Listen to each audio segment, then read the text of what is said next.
It's now time for The Sit Down with Don Tony. The Sit Down, where Don Tony talks one-on-one with his followers. What are you looking at? About the world of pro wrestling, pop culture, and so much more. The Sit Down with Don Tony. And now, your host, Don Tony.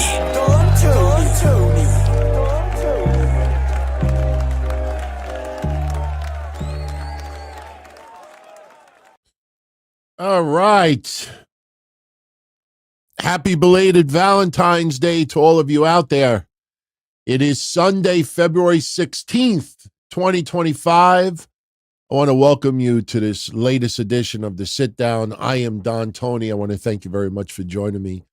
How you all doing this weekend? No Super Bowl, no premium live events, no pay-per-views tonight. I do know that WWE is doing that LFG debut. Listen, I grew up, the early days are Tough Enough, and a lot of the reality stuff that's aired since, seeing appearances from Undertaker and Gunther and everybody else will be great, but this is the Raw of the Raw. To me, this is my honest opinion on it, and props to everybody who is working, try to get a WWE contract, but NXT is the step below WWE. LFG is below.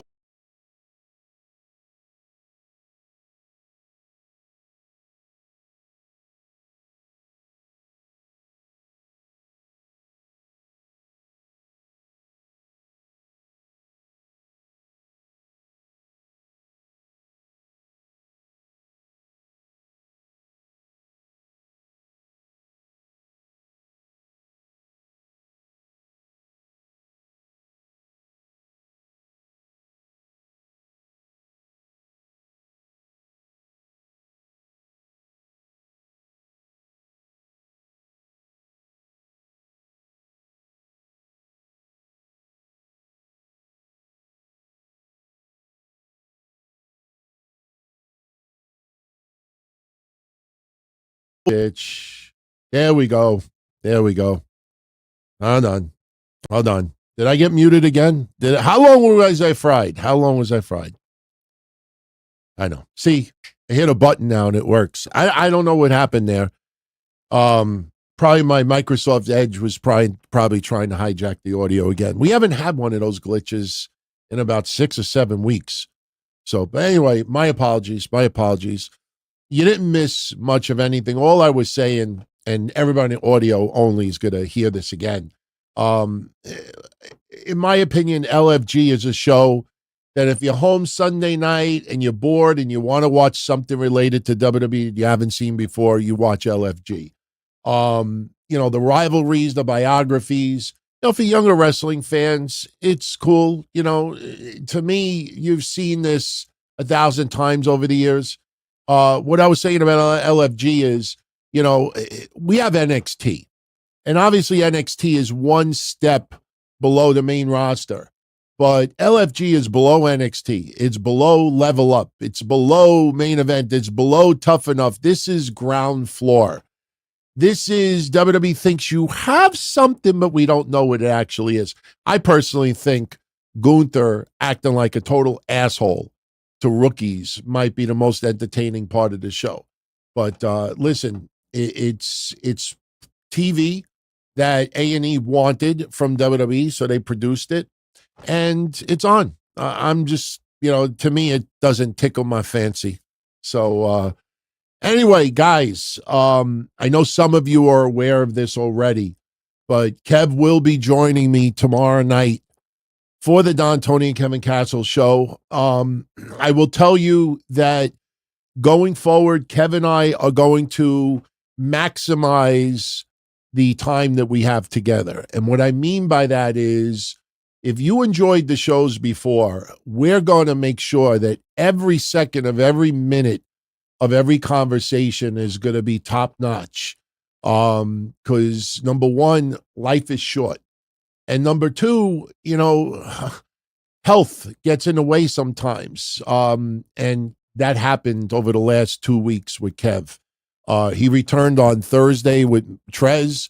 Very, very emotional show, very, very relaxed show. But it was a very easy show because, there was no questions in advance. There was no prep. Doing no prep is fun. Trust me when I tell you, that's why I kind of enjoy the Sunday night shows. I have a different feeling of enjoyment on Sunday nights because I come in here and I have no idea what we're going to talk about. I have somewhat of an idea, but everybody who's live with me on Sundays, you guys dictate what we talk about. You post questions, I answer them. You post comments, I share it with everyone, and we hang out and we talk about whatever, and everything's on the table. It just so happens that pro wrestling ends up being about 99% of the conversation. But if you ever have something that you think that I could answer or share that's not wrestling related, by all means, never feel like you can't ask. And big shout out to everybody who's with me live. And by the way, a sincere thank you to quite a few of you over the last 24 hours about my discussion with Chris Bay. I saw somebody sent a very generous super chat early on, but I got a couple of really special DMs about it. And, it was a very, very sensitive topic to discuss since October because it was such a private issue amongst the family. But, we treaded water very, very carefully. And one thing I wanted to make sure more than anything else is that anything that I was told about Chris Bay, there was never a way to 100% confirm it. But, unless I was pretty certain, what I was being told was accurate, we didn't get into it. And when we got into it, we kept it very, very vague. But, for everyone who did notice it, when I do thumbnails, sometimes I will be inspired by album covers from music from yesteryear. I'll be inspired by TV shows. I'll be inspired by phrases. Sometimes some of you get it. Sometimes some of you don't get it. But almost every single one of you got it when I did that graphic yesterday. Yes, that was inspired by Chris Rock's Everybody Hates Chris, but obviously we weren't going to use hate because see Chris Bay get up and walk, man. That was just special. It was special. And, we compared it to Dennis Byrd. Anybody who is an older football fan, you remember Dennis Byrd's injury. And, somebody pointed out this to me this morning that I totally forgot about. I can't remember the name of the football player. I don't remember his first name. I think the last name was Marciano. I always remember because of Gastineau Marciano. But when Dennis Byrd got paralyzed, he fell into his teammate, and his head went into his teammate's chest, and his neck obviously, broke because of it. And you think back to what happened with Chris Bay in October with that match against the Hardys. He landed pretty much near the chest area. I totally forgot about that with Dennis Byrd's injury. I totally forgot how that actually went down. But when Rob Van Dam posted what he posted a couple of weeks ago, I started asking a few people, and they said, yeah, he got regained feeling in his legs, and he has to learn how to walk all over again. And it just really made me think of Dennis Byrd. Unfortunately, somebody also reminded me, and yes, Dennis Byrd died almost 10 years ago of a car accident. Some teenage kid was driving recklessly, and he ended up, think of Jay Briscoe's passing. And you remember the woman veered into his lane and they hit head on. That's very similar to what happened with Dennis Byrd. Just with Jay Briscoe, it was Twilight. Twilight is some people think driving in the rain is scary. Some people think driving in the snow is scary. Driving at night is scary.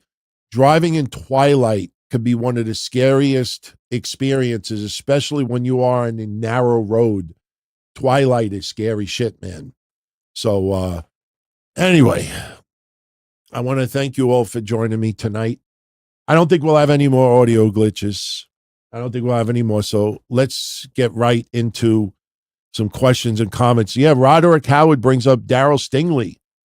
Yeah, suffered a neck injury as well. That emergency surgery that Chris Bay had not only gave him the chance to walk again, but saved his life. A lot of people don't realize that, his injury was life-threatening. And, I got some heat. I got some hate over the last couple of months. Why are you talking about it if the family is not? But the thing is, as I've said before, I don't demand answers and I don't insist that I should get them.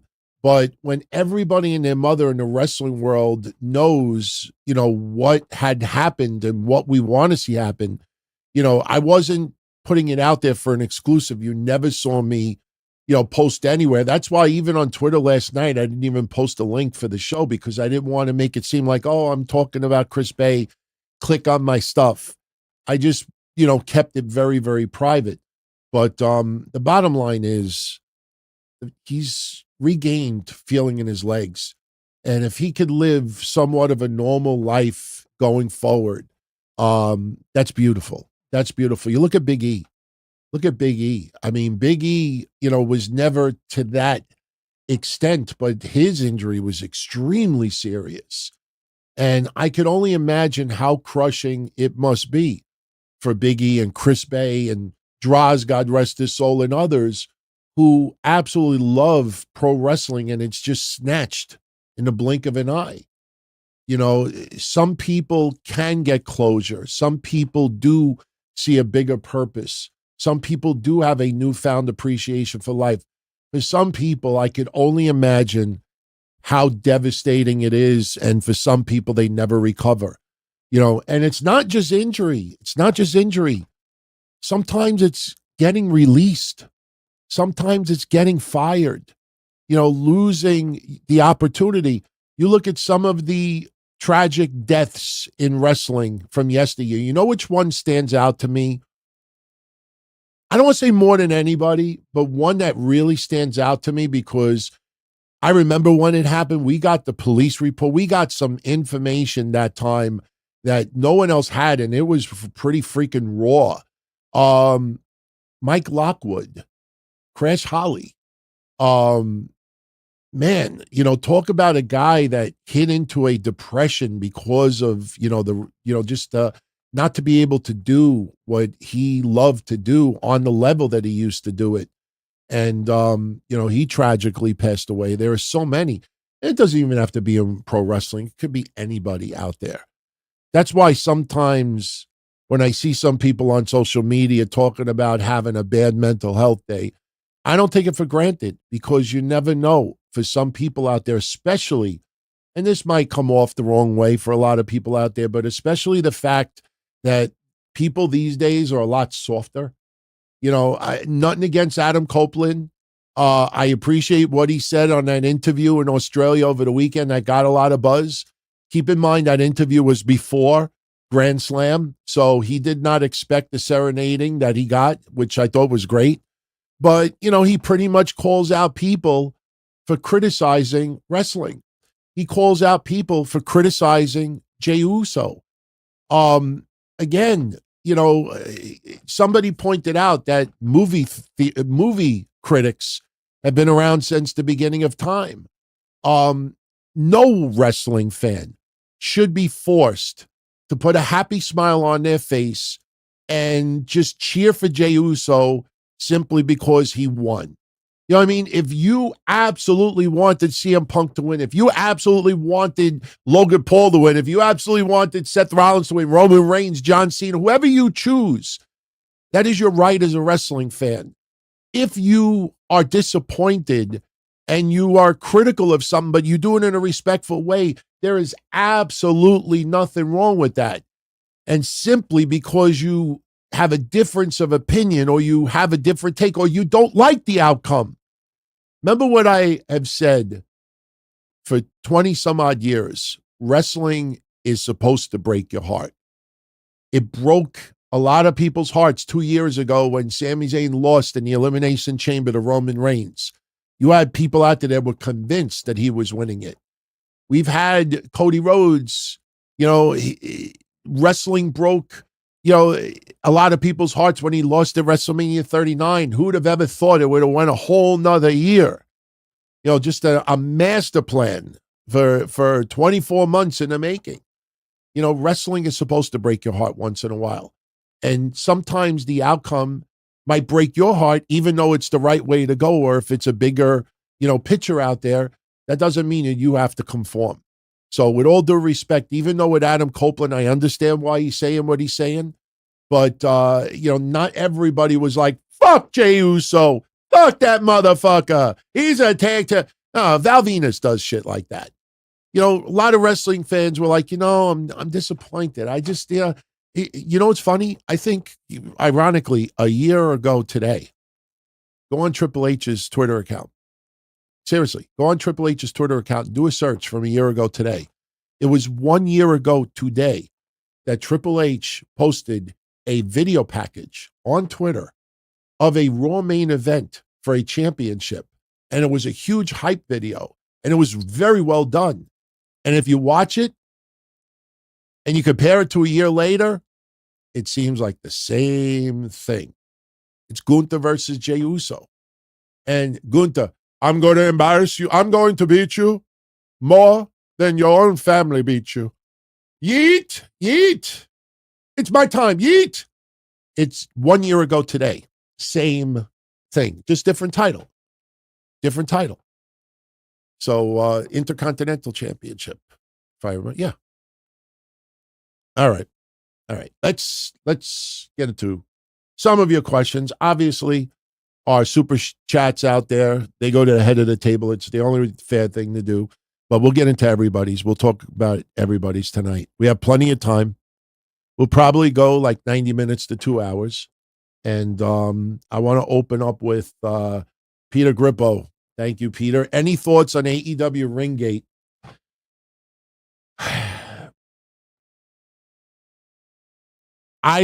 Listen, AEW deserves a lot of criticism that they get. And I saw somebody post a question earlier about Rita Chatterton. I talked about it on the news update this last night. Kevin and I are going to have an interesting conversation tomorrow about it, but I'm going to say something here tonight that might be a little bit controversial. Just my opinion. But I will say this. I had no issues about the ring. I think anybody who does not wrestle that complains about the ring, with the exception of Buddy Matthews, because Buddy Matthews read the room tonight. Buddy Matthews sees all the stupid talk online about the ring size. And because Buddy Matthews lost and he was super over in that match against Okada, Buddy Matthews is claiming the ring is why he lost the match. Buddy Matthews is not legitimately pissed at AEW. He's playing into social media. But if anybody out there, I would say a lot of people that are criticizing the ring are people who like to criticize AEW. Whether it was an 18 by 18 ring, a 16 by 16 ring, whatever it was, I had no issue with it. I put it this way. I've seen enough wrestling over the years, from ECW to the indies to the big time, and the ring sizes are different. We've seen 6-sided rings. We've seen rings with no ropes. And sometimes a rope breaks and you have almost an entire event with fucked up ropes. I don't think it was a big deal.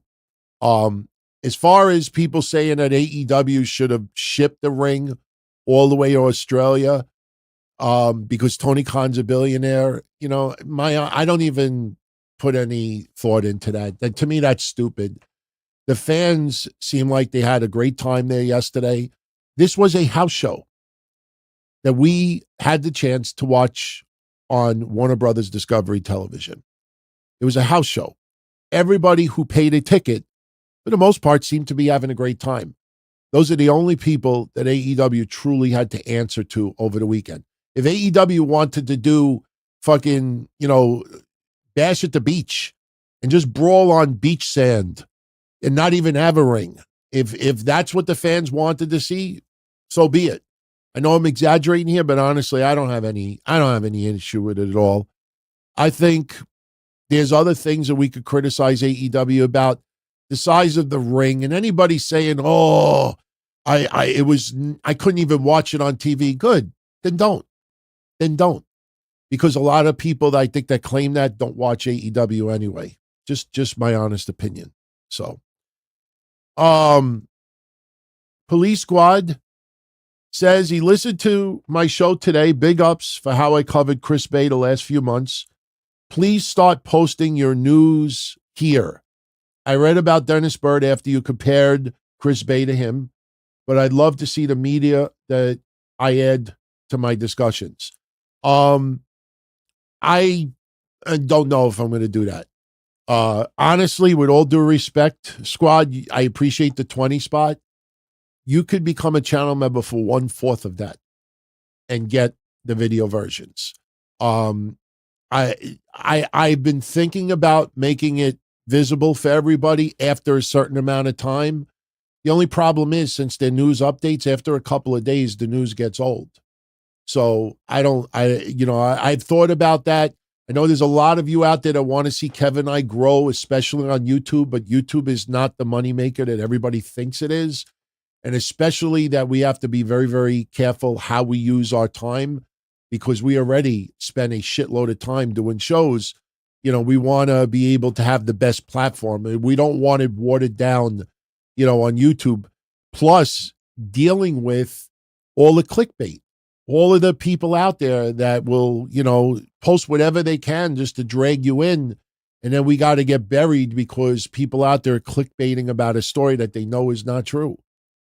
I just, we kind of having a lot of fun the way we do stuff right now, but I will definitely keep it in mind. Keep it in mind. We'll see. All right.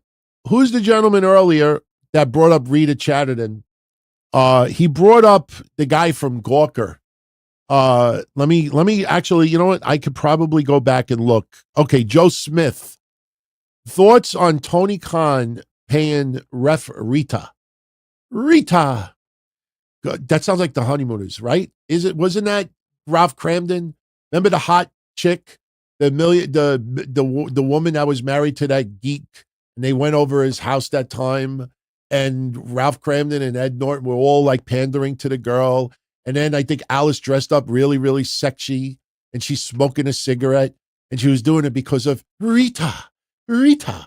I'm old. Thoughts on Tony Khan paying ref Rita Chatterton? Could this be like how Hulk Hogan was getting paid by Peter Thiel during his Gawker lawsuit? Will we eventually find out that Tony Khan was paying Janelle Grant too? It seems very fishy. Let me say this. I'm going to throw it out there. I teased it a little yesterday. Kevin and I are going to have a discussion tomorrow about it. I'm noticing something about Tony Khan, especially in 2021. For those that don't know what Joe is talking about in his post, his comment, question, we found out over the weekend, I think Mario Mancini interviewed Rita Chatterton. She is the first women's referee, the one that had claimed sexual assault from Vince McMahon back in the 80s. Okay. I have changed my view over the years. At first, I really did not believe the story. Not that I didn't believe that Vince was capable of something like that. I just couldn't picture something like that never go into law enforcement at any point. Plus, there were nobody else at that time. If you look at all of the cases of Vince McMahon with the accusations, they all seem to have happened in the 2000s and above. You know, when you go back to Tanzabar and you go back to some of the divas, or maybe even the late 90s, like if Vince McMahon had that type of behavior, you know, why would you throw it all on the line, especially around near WrestleMania 1, you know, right around that time, and blow it all away for a female referee? You know what I mean? I always felt that, you know, Vince probably sold her a bag of beans and said, you'll be on the cover of Time magazine if you stick with being this and that, and basically convinced her to sleep with him. But my view has changed over the years. Now I believe that Vince McMahon forced himself on her. And she gave in. But we found out over the weekend that Rhea Chatterton was paid by Tony Khan. Tony Khan hired, she's like 70 years old. He hired Rhea Chatterton in 2021, paid her a year to do absolutely nothing. She sued Vince McMahon in 2022. Do I think that Tony Khan hired Rhea because he knew that she was going to sue him? No, because if you remember how the statute of limitations and how things were changing in New York at that time, one has nothing to do with the other. I want to make that clear. But I'm going to throw this out there. I don't know how you all feel about it. And yes, I will be the first person to go on record, because there's no one that's gone on record to say this. I'll be the first person to do it. I look back at 2021. I look back at some of the business decisions that Tony Khan did, some of the appearances that some people made, and some of the people that he signed. And I honestly think that Tony Khan, because of his hatred for Vince McMahon, because of his hatred to WWE, thought that he was going to bring people aboard and celebrate people that he knew wanted to stick their middle finger up Vince McMahon's ass. He signed Martha Hart right around that same time and created the Owen Hart Cups. Now, we all beloved Owen Hart. Absolutely. But boy, did that seem fucking random, especially when you have who is the girl? Who's the girl that was in the Owen Hart tournament?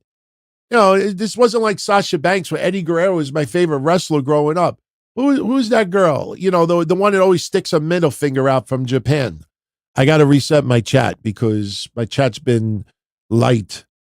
It's been, I think, maybe even frozen. Hang on a second, guys. Give me 1 second. I want to just reset something here because I know someone will bail me out. What's her name? Maki Ito, I think it is. I think it's Maki Ito. Yes, a bunch of you say Maki Ito. You know, first woman in the Owen Hart Cup, Maki Ito. Yeah, that screams Owen Hart. Listen, I think in 2021, especially with what was going down with Vince McMahon at the time, I think Tony Khan thought that he was going to be the knight in shining armor and bring people and celebrate people in wrestling that were fucked over by Vince McMahon. Inking the deal with Martha Hart. And listen, I'm not throwing any shade on Martha Hart whatsoever. But if you look at some of AEW's content, let's be honest here.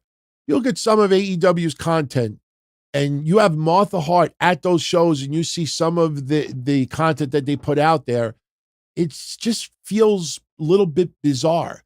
I get it. Unless somebody's coming down from the rafters, you know, Martha Hart may be fine with garbage wrestling. I just think that it's very, very strange that for a 70-year-old woman that was not in wrestling at the time, she did conventions. He hired her as a scout. To scout what? Why would you hire Rhea Chatterton, 70 years old, not in wrestling, to hire her as a scout just randomly? Wouldn't you want to hire Medusa? Wouldn't you want to hire somebody that actually really follows wrestling, that's been around, that actually has been in the ring, that is scouted women, have trained women. So it sure feels to me that Tony Khan, because of the amount of money, let me right some wrongs that Vince McMahon made. I honestly think that. And I got news for you. I made this prediction yesterday, and I have a feeling that it will happen. I bet you any amount of money. Unless she doesn't want to be in wrestling anymore, I bet you AEW signs Christy Hemme.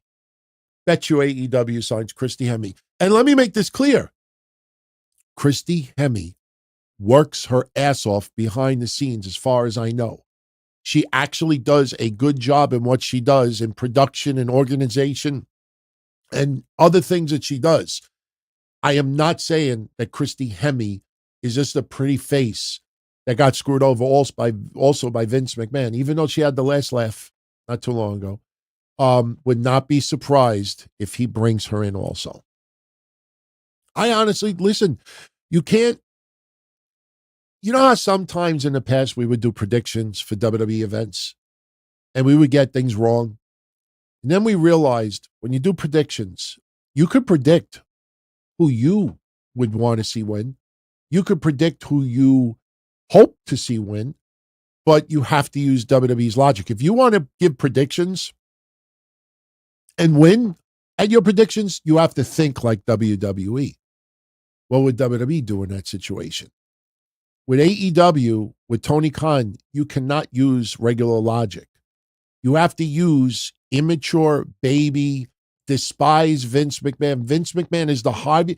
Think about it. WWE is the Harvey Weinstein of wrestling. I mean, let that sink in. He made that remark. And yeah, I would not be surprised he hires people who were victims from the Harvey Weinstein of wrestling. Telling you, I wonder if Mario Mancini asked Rita why. Does she think, not why he signed her, because she could say, well, he told me that, I could scout talent or somebody never used me. No, Rita, why do you think Tony Khan signed you? Why? That's what I would like to know. And honestly, I don't expect her to give the answer because Tony Khan was very nice to her. Tony Khan, gave her a nice amount of money.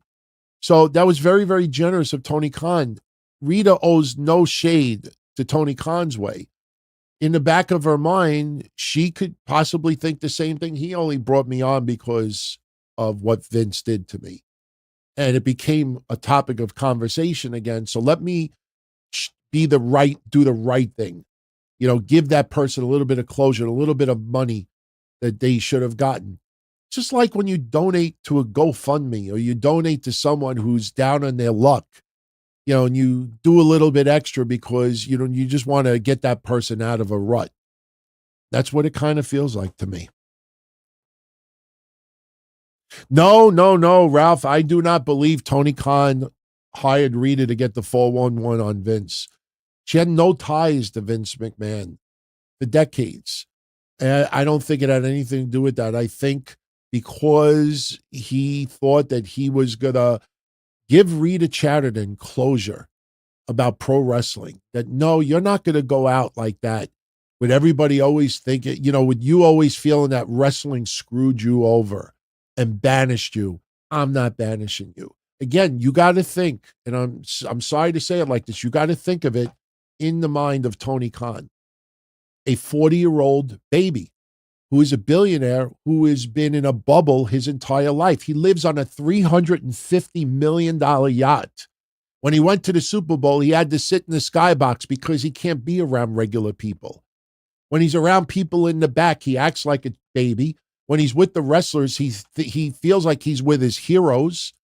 You don't see Tony Khan accidentally bump into him at a Starbucks or this or that. When he's at a party, it's a private party. It's a VIP area, whether it's Mercedes Moné's birthday or anybody else. It's always a VIP area that is blocked off from the real world. That's what his entire world is. That's why when CM Punk yelled at him, "This is bullshit," Tony Khan went, "Ah!" He feared for his life. He feared for his life. You know, the big test for Tony Khan, and I'm sorry for saying this, but believe me, this goes for a lot of people out there. Tony, what the fuck are you going to do when mommy and daddy are no longer on this earth? They ain't living to be 150. All right. Shad could pay billions. They ain't going to fucking put a mechanical heart in his body. At some point, my mom and my dad are going to be gone. A lot of you out there, your family is going to pass on. What the fuck is this guy going to do when his mom and his dad are no longer on this earth? I don't hear Uncle Khan, I don't hear Aunt Khan or Uncle Khan that is going to be coddling him. He's going to get thrown out in that real world. Oh my fucking God. Oh my God. This might end up with a Michael Jackson incident. Not, but I'm saying like having like a doctor in the house and this is and servants and this and wipe my ass and that. My God, what the fuck is he going to do? Why do you think? And I say this with the utmost sincerity. Why do you think billionaires and trillionaires in the NFL world look at Tony Khan and don't give a shit about wrestling?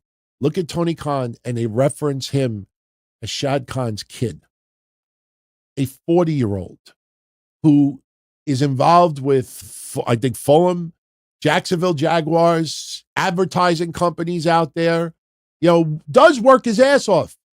And you have billionaires and trillionaires in the NFL world looking at him and saying, yeah, that's Shad's kid. Why? Where is the respect factor? That is not a respect factor. When he's wearing a neck brace, everybody's laughing at him. Yeah, he's doing a wrestling angle. And of course, they're not going to be caught on camera. Grow the fuck up. Oh, shit. We got a problem. My fucking eyeglass just popped out. Oh, this sucks. See, you can't talk about Tony Khan. Right now, if Tony Khan is watching this, he's like, good, you fat bastard. Good, you fat fuck. You deserved it. You deserved it. I'm fixing my glasses, everybody. I'm sorry. I could still talk shit and fix my glasses. Why do you think executives say that?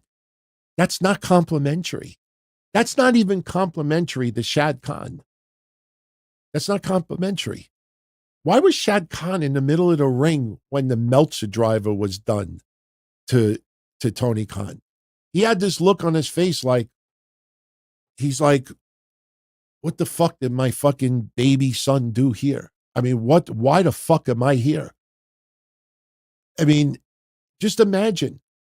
I mean, just think of storyline purposes. Why wouldn't Shad Khan have this look and anger on his face? What the fuck did you do to my son? You're fucking fired. You motherfuckers. He's standing there with this look on his face like, why am I in this ring? Why am I here? Why did my son drag me into this? Am I wrong? I mean, for the most hardcore of AEW fans watching this, am I wrong? You don't have to answer that. Ask yourself that. Okie dokie. I wonder what Kev says tomorrow. I'm going to talk to Kev before, and I will pass on to Kev before we do the show. Some of the topics we're going to talk about. The Rita thing is one, because I honestly think that Tony Khan was signing people to right the wrongs of Vince McMahon. I do. I really do. Give it a little time. Everybody else will say the same thing. All right, Julius Tillery. In my opinion, what makes a good match? Recent examples and why? Best regards to Kev. Kev is probably going to hang out during this. He might be lurking in the background, relaxing. So if he is, shout out to you, my brother. And I know he will appreciate that. To me, what makes a good match? It's got to make sense. There's got to be a reason behind it. Having opponent A versus opponent B is fine, but you have to have an emotional investment to want to root for somebody to win or root for somebody to lose. And just because you like someone doesn't mean you should just randomly have a match against someone. That's why if you notice in AEW, so many matches are for tournaments. When you look at WWE, more matches than you think are tournaments, or when they're not, they're feuds. See, right now, I think on Raw, it's going to be Ivy Nile versus Dakota Kai, which I'm very, very concerned about because I think Dakota Kai is going to lose that match because they want to have Ivy Nile versus Lyra Valkyria.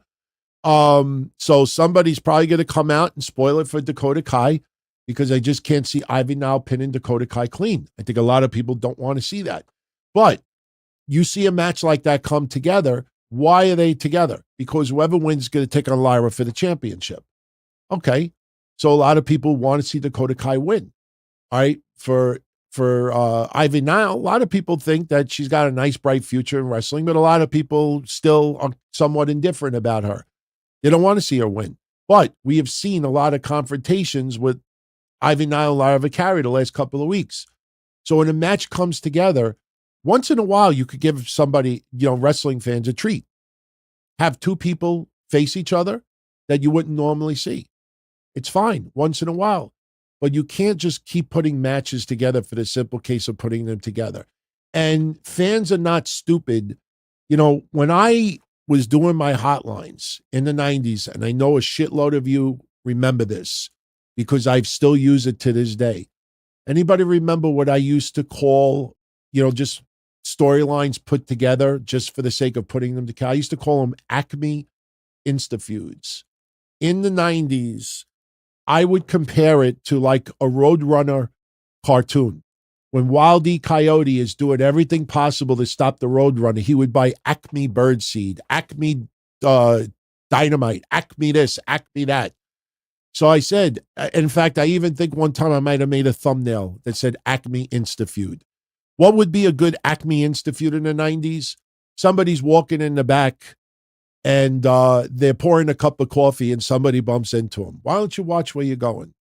Oh, yeah? How's about I kick your ass in the ring? All right. And the match happens. That's an Acme Insta-feud. When you have Powerhouse Hobbs randomly make the save on Ring of Honor and start fucking with Jericho, hi guys, and his clan, then all of a sudden on Wednesday night, you got Big Bill versus Powerhouse Hobbs. Ooh, excuse me if I missed that.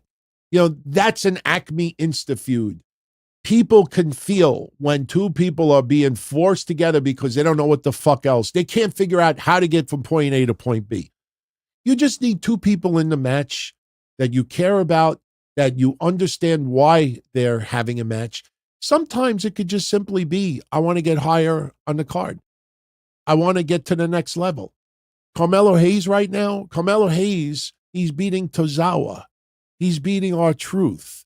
He's beating the lowest of the low on the card with all due respect. And Carmelo Hayes thinks he won the big one. That's how they're going with Carmelo Hayes. There's got to be a little bit of purpose behind it. And it's got to be accepted by the fans. And obviously work ethic means a lot too. Work ethic means a lot. Yeah, OTS Tribal Queen, she says the use of Hobbs is terrible.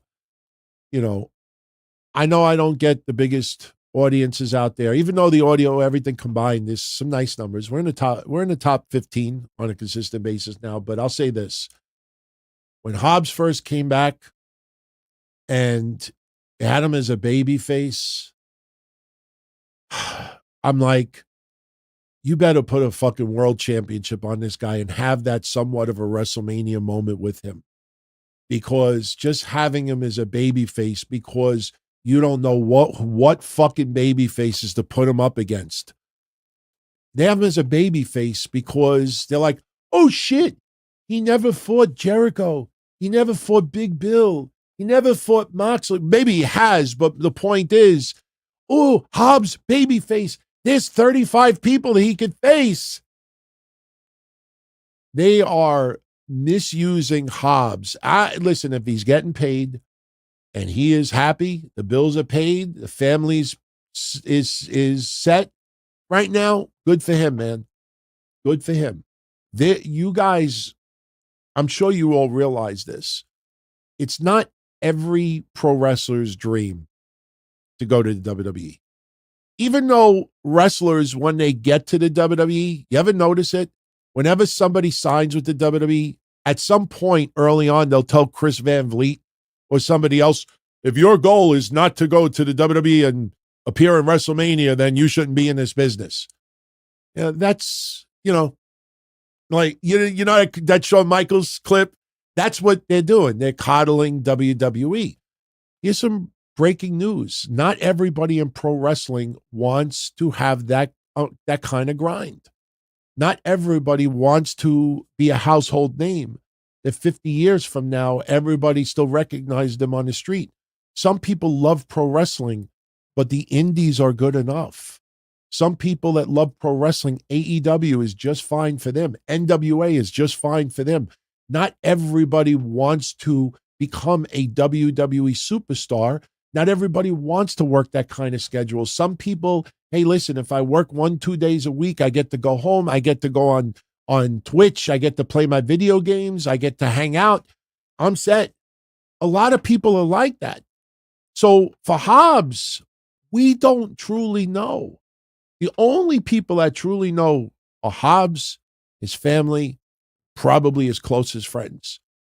We, as wrestling fans, this was one of TNA's early faults. Anybody that goes back to 2002, anybody goes back to 2002 with NWA TNA, one of their faults the first couple of years is they were bringing in people for a couple of weeks and they would disappear. Remember the Hard 10 challenge with the hardcore stuff? 3 points, 1 point, 2 points. And it wasn't just hardcore stuff, but they would bring people in. They didn't sign them to any long-term deals.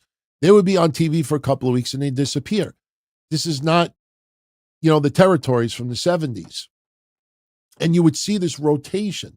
You had your nucleus of NWA TNA stars, but, AJ Styles was not on that level yet.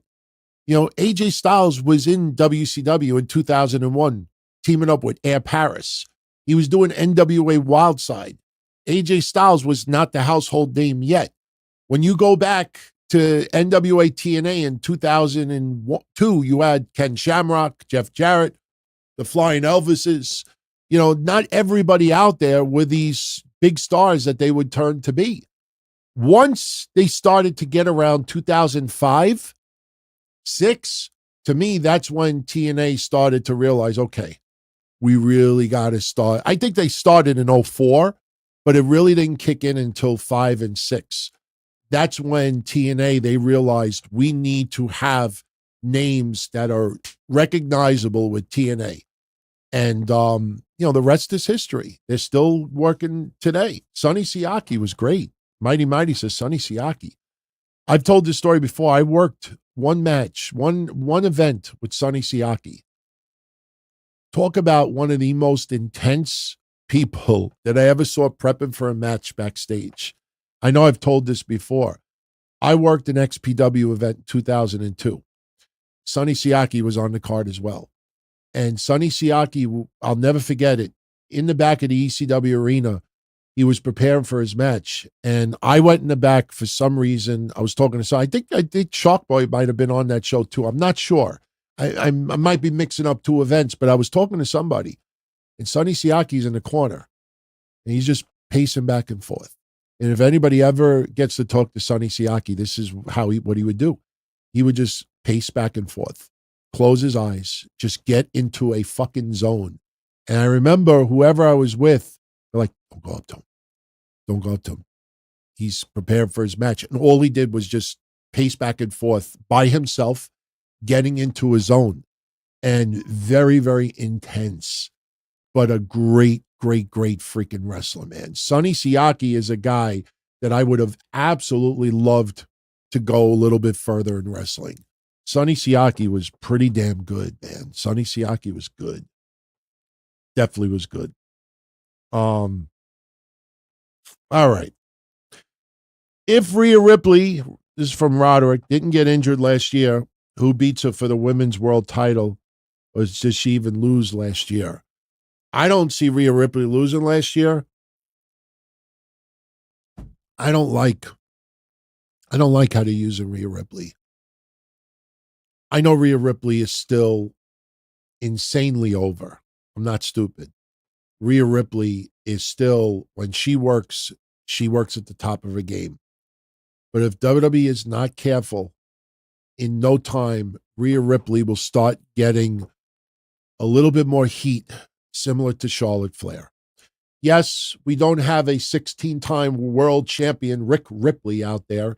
But the thing is that if you remember, last year, if I remember correctly, I don't have my stats in front of me, but didn't Rhea Ripley work a total of 2 Monday Night Raw matches for the entire year?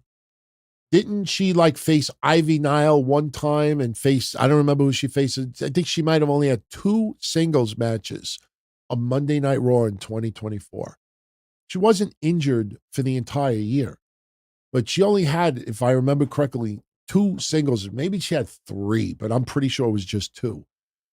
If you notice now, and I think I brought this up on last week's show or the week before, Rhea Ripley, before she got injured 2 years ago, was averaging, I would say, 6 matches a month, 7 matches a month, sometimes 5, sometimes 7. But up until about 2 years ago, I would say about 6 to 7 matches a month. Now she's averaging 1 to 2. She's not injured, and more times than not, she would be mixed in with, other people. Now, once she went to Judgment Day, it was a whole different ballgame, because with the Judgment Day, there was no other female for the team with.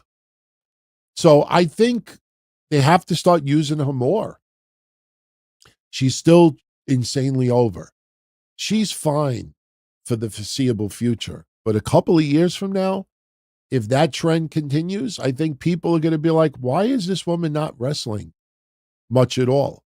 And I don't think it's a case where, well, she came back from injury and they're taking very, very, precautions with her. I don't think that's the case at all. And if you're that fragile going into WrestleMania, then maybe you shouldn't be in the position that you're in. All right.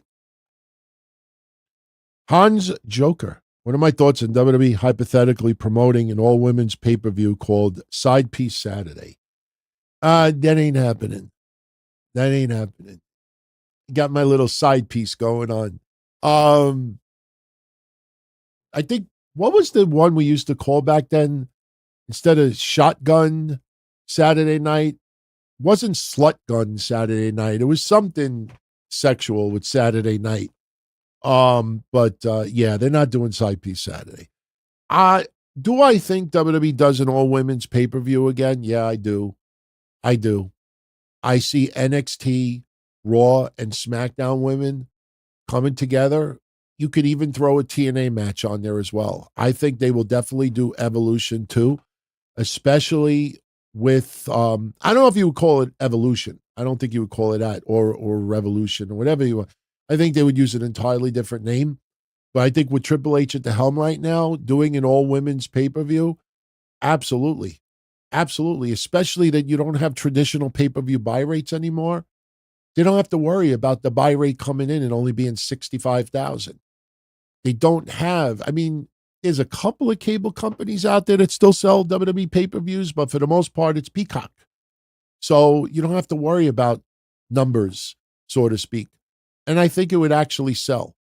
There's enough women on that roster, you could put together a women's only pay-per-view and sell. I think that will happen. I really do. I don't know when, but I do think it'll happen. S21 Ultra 2, did I read AJ Styles' tweet about the Road Dogg? He took a shot at Vince. No, I did not. Did Road Dogg take a shot at Vince, or did AJ Styles take a shot at Vince? Because look, here's the thing. Okay, S21 says AJ took a shot at Vince. I'll say this about both. AJ Styles was not looked at by Vince McMahon as the world champion main eventer, that TNA and a lot of us looked at him. Vince McMahon, I think at times didn't utilize AJ Styles to the potential that he should have been. Do I think there's a little bit of animosity over that? Sure. But I think there's a lot of wrestlers from Rusev to others that have some animosity creatively towards Vince McMahon. Listen, they still got paid and they still, had an opportunity, but unfortunately, Vince did not see what a lot of others saw. So I see AJ Styles legitimately having issues with Vince. I think a lot of wrestlers have issues with Vince. Look, at one point, Road Dogg was on the outs with Vince, more because of, I think, substance issues and everything. But remember, when they went to TNA, they had the Voodoo Kin Mafia. But the funny thing was, and I've told this story before as well, the night that the Don Tony character was born, when I uppercutted Slash with the cannolis at the USA Pro Wrestling event, the Voodoo Kin Mafia were wrestling in the main event. And I always bring this up for a reason.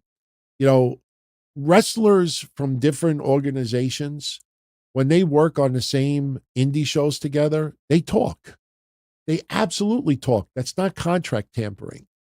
But if there's an indie show and somebody from WWE is there, gets to work, make an appearance or is an agent or scouting, and then you see somebody from AEW there, that person says, look, if you ever get the opportunity, if you ever become free, we would love to have you. That's not contract tampering. That's called a compliment. And trust me, I saw with my own goddamn eyes.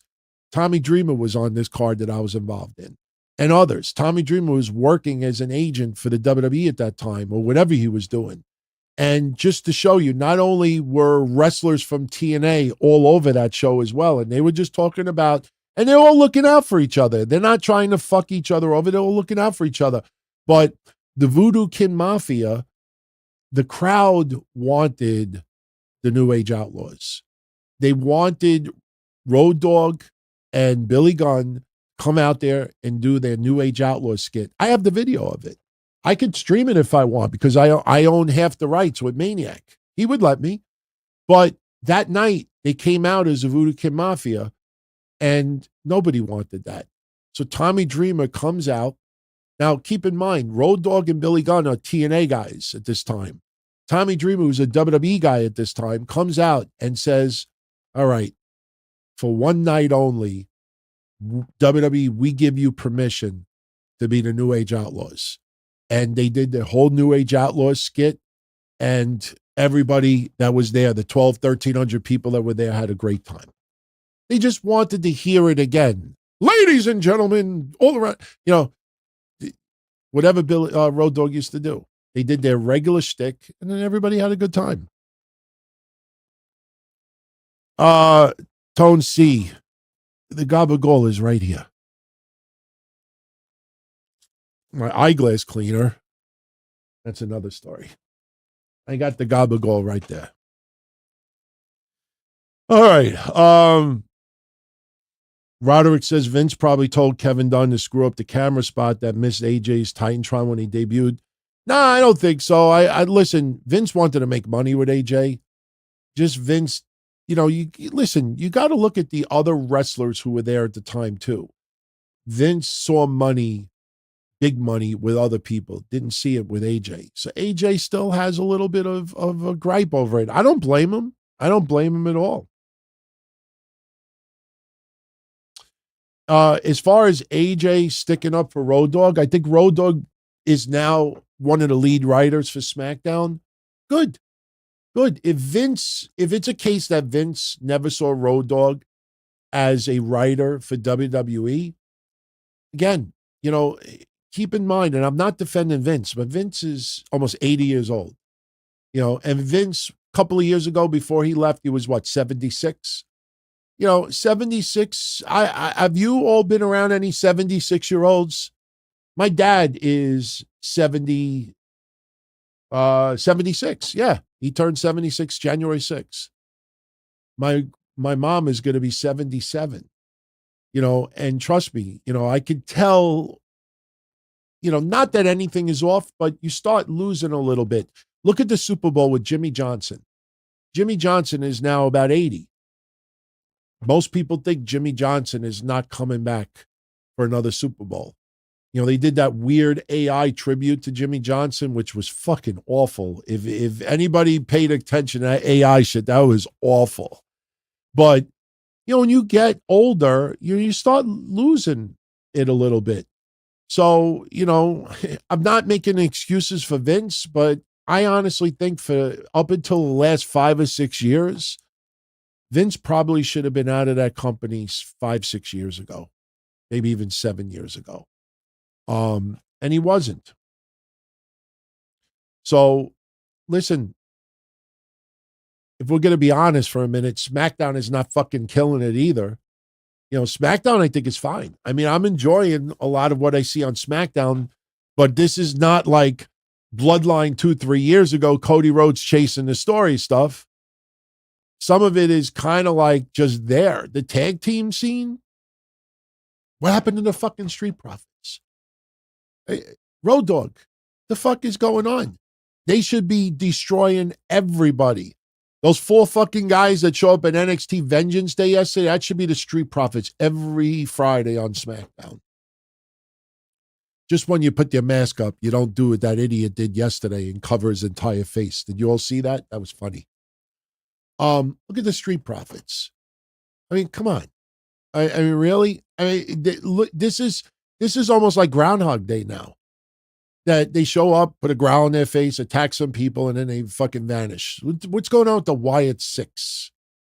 There is a lot wrong, but they have a lot that's going right, and it covers up a lot of the wrong. And the funny thing about it is, if we complain about the Street Profits, people will say, oh, but we got this and we got this. You should be happy about this. Not everybody's going to. No, man. It's like, seriously, there's a lot that is wrong with WWE.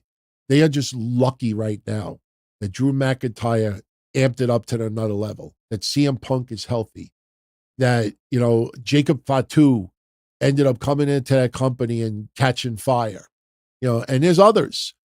Roman Reigns, where's Roman Reigns? Where is he?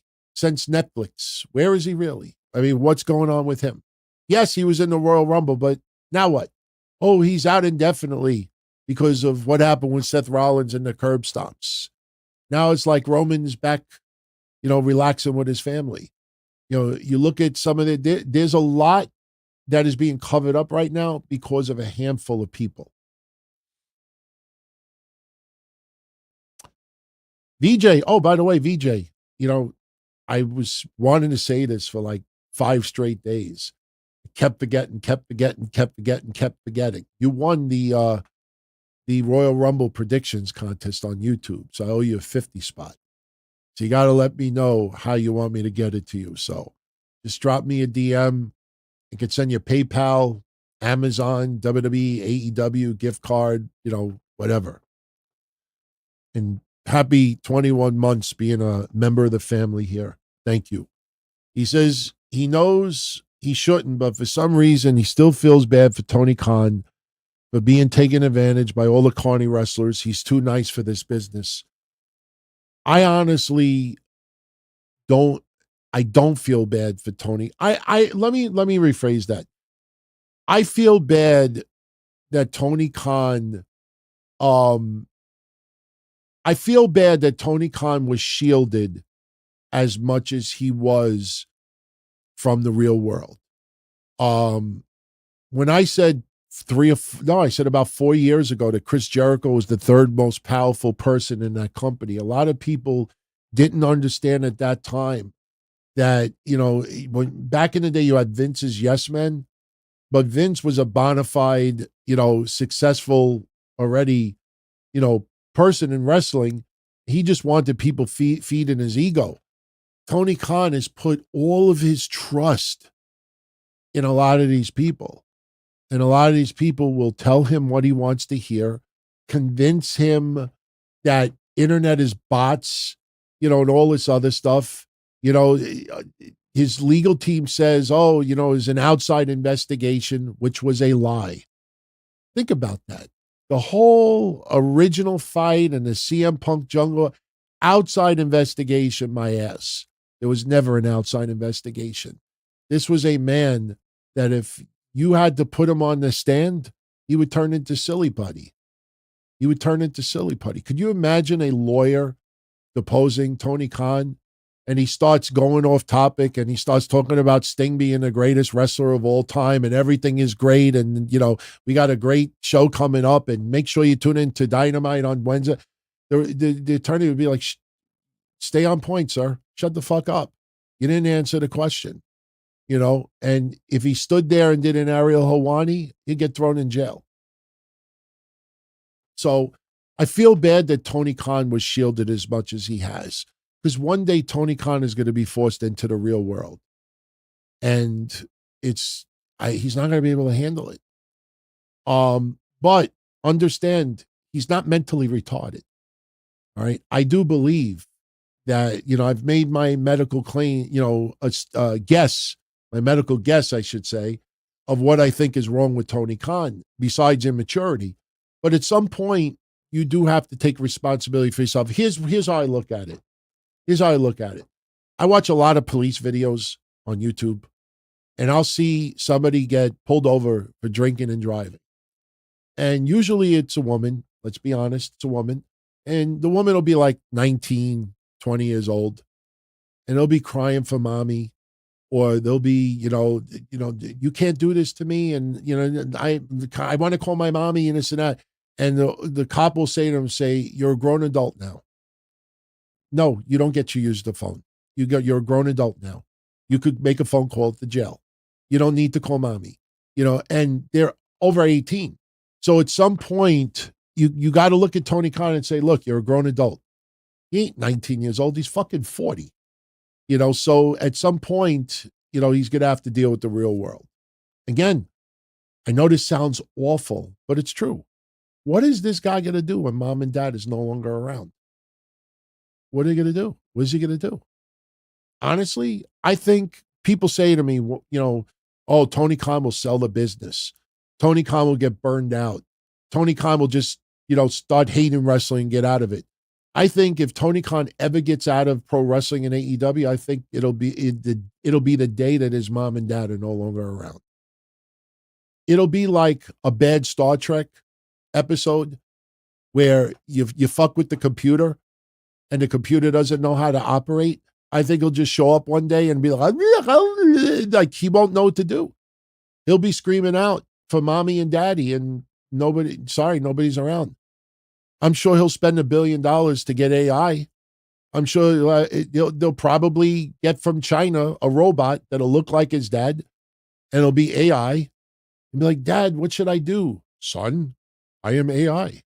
I could give you, my analysis, but, what's he going to do? Listen, I say it about my own. Listen, if I'm going to be a dick, I'll say it about my own family. I don't know how I will be able to handle my mom and my dad not being on this earth anymore. I know that day is going to come, and it might come sooner than I want. But you have to always be prepared, and that man is not prepared, but that's by his own choosing. He's a grown man. He chooses to be shielded. So I don't feel bad for him. I really don't. And just think about this. When his mom and his dad are not around, that motherfucker is going to have everything. He's going to have everything. He's going to be 10 times richer than he is now. He will have his finger on everything. So, all right. VJ is asking, do I think Vince is excited for Trishy time? Do I think Vince thinks... I got news for you. I made this remark last night in passing. I don't know how you all feel about it. I know it's so early. But I honestly think if Trish Stratus teams up with Tiffany Stratton. And Tiffy does not turn on Trish. I think WWE, I know this sounds very premature, but a lot of you will remember, was it 10 years ago when I said Roman Reigns will get the John Cena push? And a whole bunch of people in my 123 flash chat, including Kev Castle, said to me, what are you talking about? Roman Reigns doesn't wrestle like John Cena, doesn't look like John Cena. What do you mean by he's going to get the John Cena push? I said, he's going to be the heir apparent to John Cena. I'm going to say this now. Trish Stratus, she might be setting up Tiffany Stratton to be the Trish Stratus of this generation. Tiffany Stratton will be looked at as the Trish Stratus of this generation. Somebody who, you know, and the thing is, like, Charlotte Flair is better. No question. For some people, Becky Lynch is better. Some people think Becky Lynch is the greatest female wrestler that ever existed. They have absolutely every right to feel that way. But as far as that name, that could be the one woman who just physically, aesthetically, talent-wise, mic-wise, public relations, I think they could think that one day Tiffany Stratton will be looked at as this generation's Trish Stratus. I'm telling you. I listen, OTS Tribal Queen, I understand why you and a lot of people think that she's better than Trish. I'm not arguing with that. But the thing is that she's not a Hall of Famer. She's got to put in many more years, but not just be great in the ring. She is going to be that person that is going to be, you know, not just the role model, so to speak, but, you know, the public relations. Look, some people think Bianca Belair is that person right now. I kind of think so as well. But Trish Stratus is not the greatest female women's wrestler of all time. She's not. But she may be arguably the most popular WWE female women's wrestler of all time. Trish Stratus, I'm saying. But there's just a certain persona. Again, just because Tiffany could be this generation's Trish, I am not saying that she is the greatest of all time. I'm not saying that at all. But I'm just saying that you look at Trish 20 years ago, Trish did not have to do. Women's wrestlers did not have to do what is done now. Back then, it was a lot more about eye candy, having some ability in the ring. You didn't have to have listen, you could compare it to men's wrestling in the 70s. You watch men's wrestling from the 70s, and you'll see some of the greatest of all time. And you'll be watching like, this match sucks. Oh my God, he had a fucking headlock for 2 minutes. What arm drag takedowns.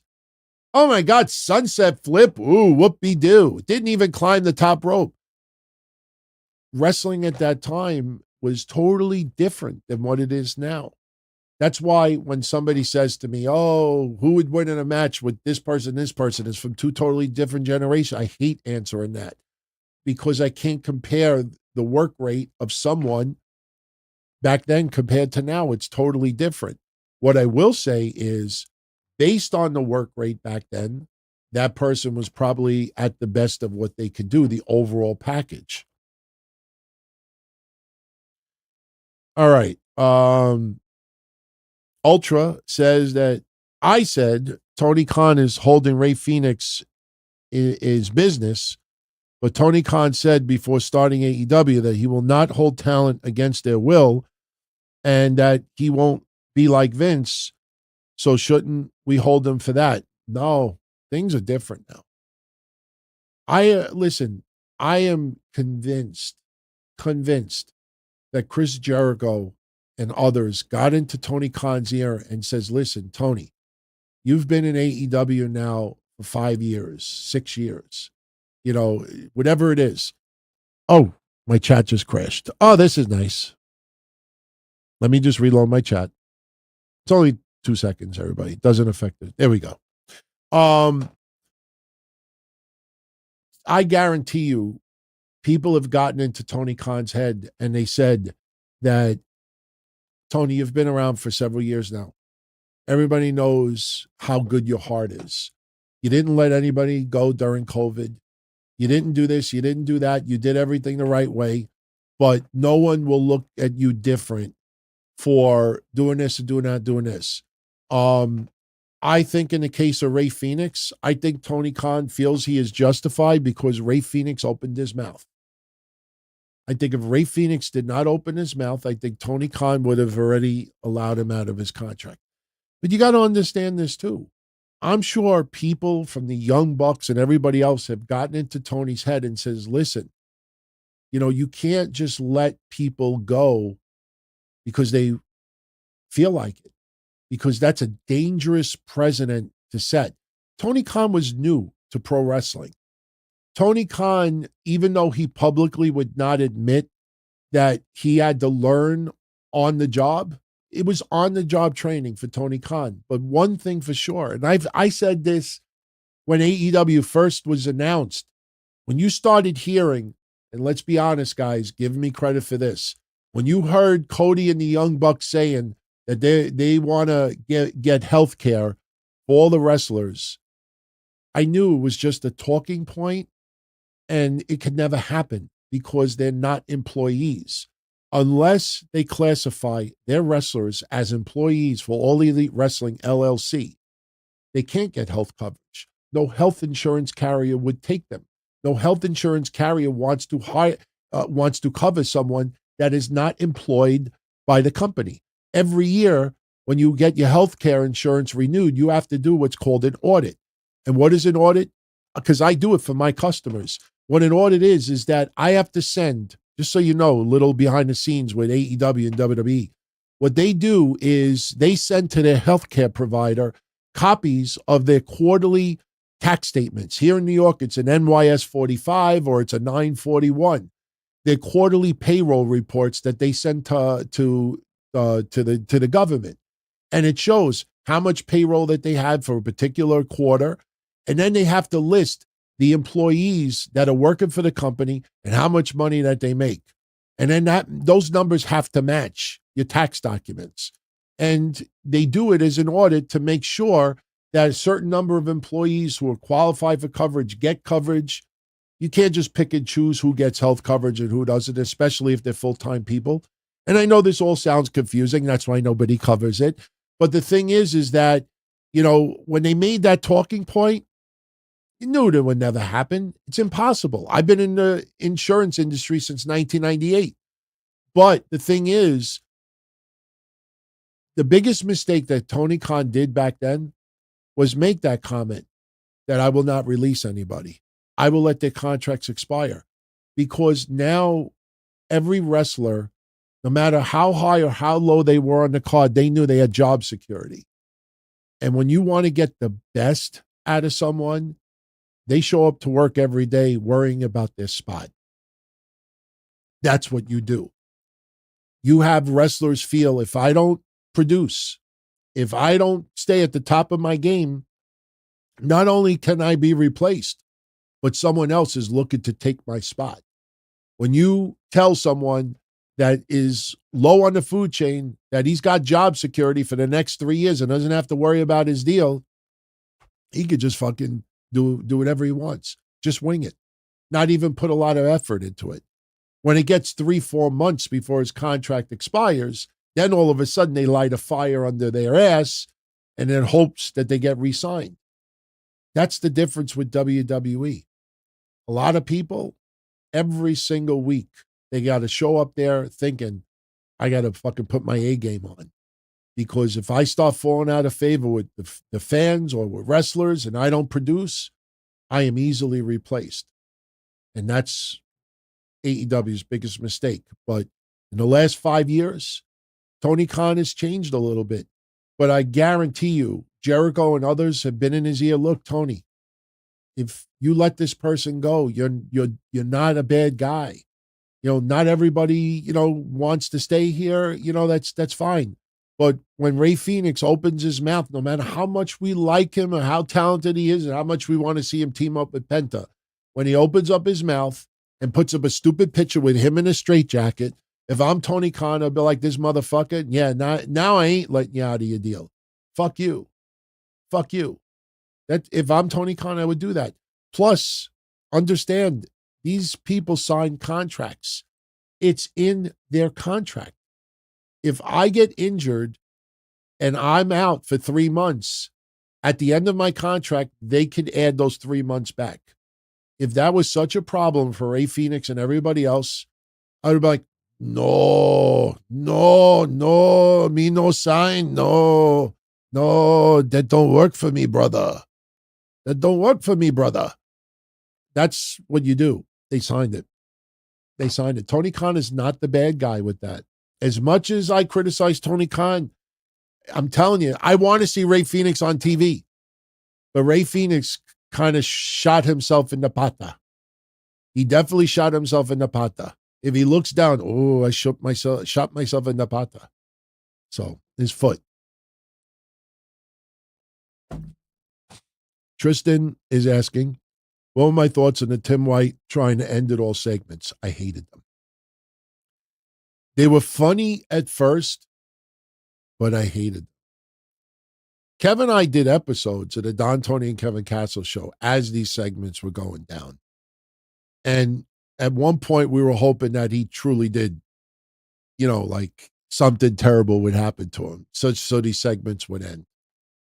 They were not funny. They were funny in the beginning, but then they got uncomfortable. And I honestly did not like it. Like, we laughed at first, but then we were like, this is not good. It's not funny. Some of the skits were definitely humorous, but it got very, very uncomfortable. Miro is a genius. I'm telling you guys, I'll say it for the foreseeable future. Miro, if he ever happens to see this, I've said it 1 trillion times, he is one of the smartest wrestlers in recent history. That man, I used to say Raven on the indie circuit made the most amount of money I've ever seen for doing as little as he could. I'm not saying that Raven didn't do a lot on the indie circuit, but if Raven could get away with Gaga, he would do Gaga.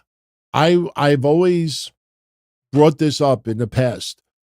One time, I went to a Jersey All Pro Wrestling event in New Jersey. This has got to be over 15 years ago. And the main event was Al Snow versus Raven.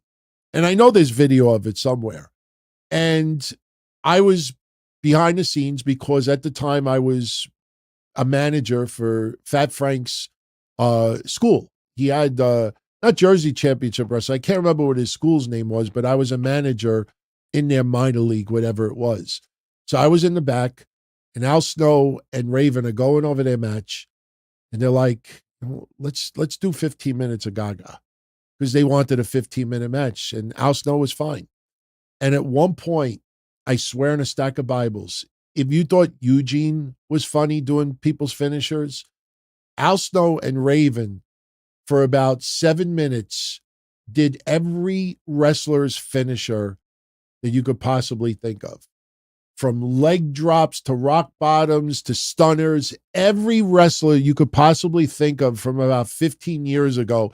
The only thing I may not have seen was a Styles Clash, but they did every finisher, and the fans went nuts because they were trying to figure out, okay, who did we do next? They were literally standing there trying to figure out, who should I do next? And they just, one after the other, everybody went home and had a blast. And the funny thing was, after the match was over, a lot of people probably said, I know I did, they were like, the fuck did we just watch? It was like indie gold, because only on the indies you would see something like that. But they were laughing. They had fun. The crowd was into it. They had a ball. And that's what he would do. But Miro, the amount of money that man made over the last couple of years and has had to wrestle next to nothing, it's unbelievable. I would put my trust financially in Miro. If Miro came up to me and said, I manage your money. Give me your money. I invest in the stock market. I would say, Miro, make me $1 million. He is smart. Very smart. By the way, Joe said this earlier about Rita. I just random thought. When he was mentioning about Rita and Tony Khan paying her, he had mentioned Hulk Hogan and Gawker, that whole thing. I don't think this was a case like Hulk Hogan was being paid by Peter Thiel, I think his name was. Peter Thiel got fucked over by Gawker 10 years earlier.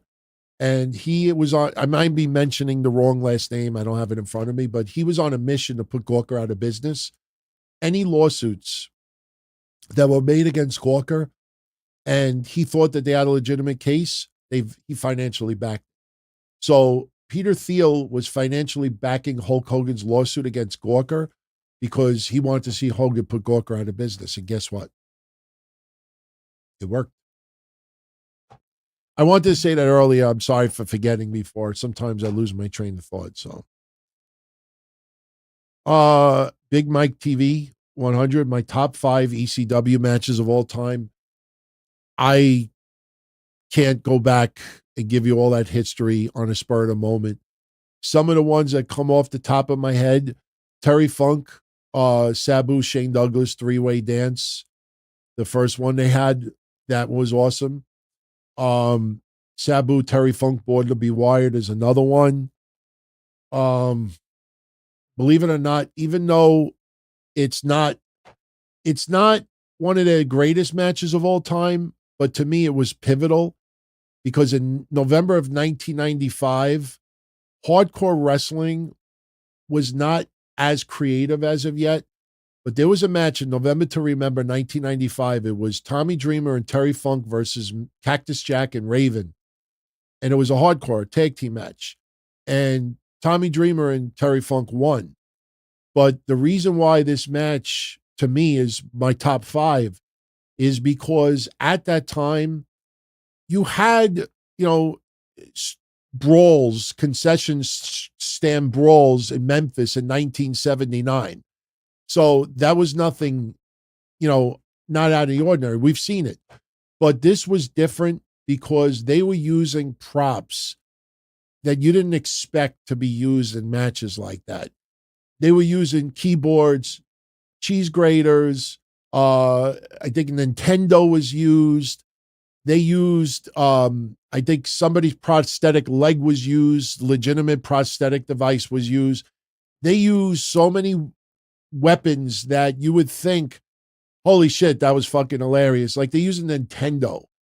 And to me, that opened up the floodgates for New Jack to come out and use vacuum cleaners, and use other props like that. They use golf clubs. Later on with WWF, Al Snow made the bowling ball thing famous. They used props at that time that you normally never saw in a hardcore match. At that time, when you got FMW and you got All Japan and some of the over-the-top violence, even CZW a couple of years later, it was usually barbed wire, explosions, tables, chairs, Singapore canes, ladders, stuff like barbed wire, but not, like frying pans and keyboards. And to me, that was a very pivotal match for the future of how we saw hardcore matches, even to this day. Those are 3.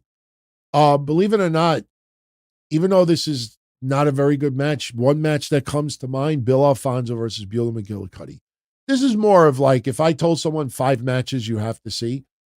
Rob Van Dam had insane matches with Jerry Lynn. I would have to put RVD and Jerry Lynn up there. They had insane matches. There's been some tremendous ones, but, probably Shane Douglas, Sabu, and Terry Funk. That one might be number 1 for me, 3-way dance. All right.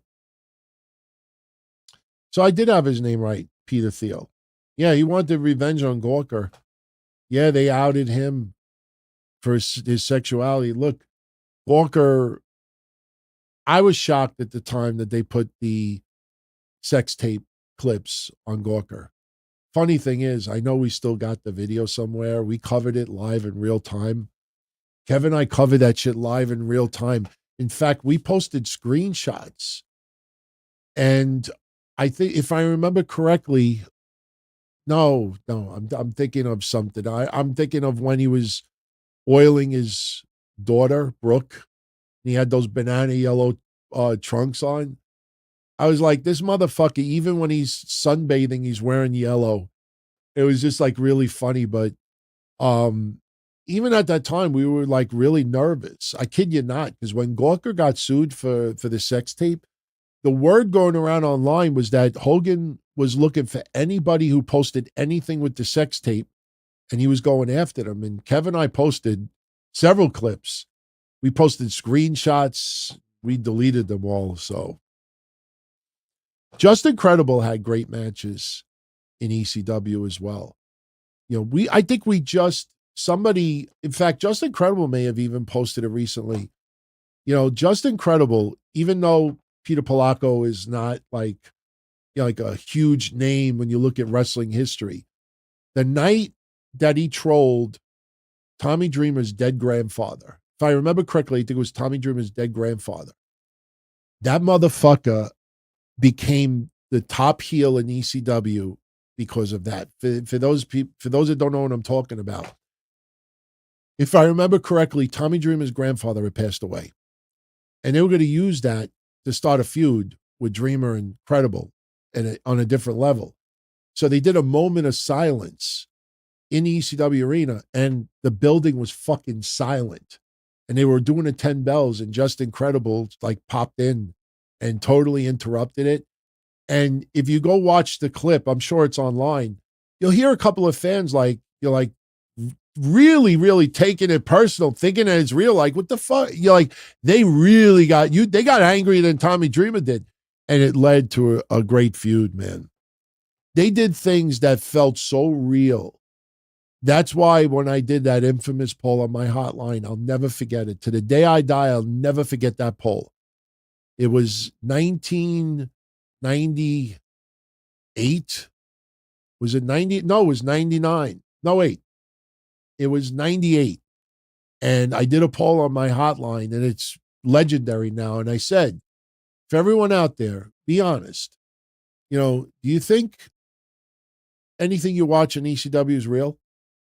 I think it was like 70 or 75% of the people that responded said that they thought at least part of what they saw in ECW was real. It was amazing how many people thought some of what they saw in ECW was real. Some of the storylines. To me, probably the moment that people thought the most was Pitbull Gary Wolf. Pitbull Gary Wolf had a halo on, selling a broken neck. And he showed up. I don't know if it was Shane Douglas versus Pitbull number one. And Pitbull Gary Wolf, I think, showed up with the halo, and Shane Douglas started rocking him back and forth by the ends of the metal. And just look at the fans' faces. And I remember talking to my friends after, and they were like, did you fucking see what he did? People thought it was so real. They were just disturbed. It was crazy shit, man. Now, Mass Transit was real. Mass Transit was real. I'm talking about stuff that was storyline, what people thought were real. Mass Transit fucked himself up. Listen, I don't wish any ill will on that kid. He's dead now. He passed. But, you know, he was 17 and he lied. And, you know, he was in the back telling everybody else, this is what we're going to do. I want to do this. I want to do that. And everybody's looking at each other like, what the fuck is this? And, you know, he got, listen, did he get what he deserved? I don't know. I mean, all I know is that when New Jack thought that I was going to face him in Florida, that was one of the scariest feelings that I ever had in my lifetime. I was friends with the guy. And in a split second, He threatened to slice me and dice me and carve me up like a fat pig on Thanksgiving. He I'm sure a lot of you know that story. That was scary shit. Mish, I don't talk to him anymore. But remember Mish at Wrestling Soup? That motherfucker contacted me at 4 or 5 o'clock in the morning because he was one of the few people that was on my personal Facebook page, because I have 2 Facebook pages. Even though I don't go on Facebook, I haven't been on Facebook in years, but I had 2, one for the shows and one for my personal life. Mish was one of the few that was on my personal page. And he called me up at 5 in the morning. He says, you got to go on your Facebook page now. Now, I thought it was the show page because at that time, people were sabotaging our Facebook page. We would be live doing a show, and people would start posting CP on our Facebook page. You know what CP is. And we would literally have to stop the show and take the server down, and we would complain to Facebook, and Facebook would do nothing. This is the early days of Facebook. But 5 o'clock in the morning, he calls me up. He says, you need to go on your Facebook page right now. And I'm like, what? He's like, no. He says, you don't understand. He says, New Jack is threatening to kill you. I'm like, what are you talking about? And I go on my show page and there's nothing there. He's like, no, your personal page. Now I'm nervous because my personal page is my aunts, my cousins, my girlfriend at the time, my people I went to school with. And, this is not just like, regular page. I go on there and he's all over my page threatening to kill me. You fat fuck. If you fucking show up at 5, I'm going to fucking. And I'm like, what is this guy talking about? Then I found out that what happened was New Jack was retiring. And New Jack was going to face, I think, Lowlife Louie in Florida or somebody else. And I was going to manage the person taking on New Jack. Somehow, the Mass Maniac, although I don't know for sure, but I'm pretty sure that he intentionally made the mistake. But he made the mistake and told New Jack that he's going to face me. And New Jack told Mass Maniac, Frank, I ain't fucking retiring facing someone that doesn't know how to wrestle. He says, if you thought Mass Transit was bad, I'm going to fucking slice that fat fuck like a pig.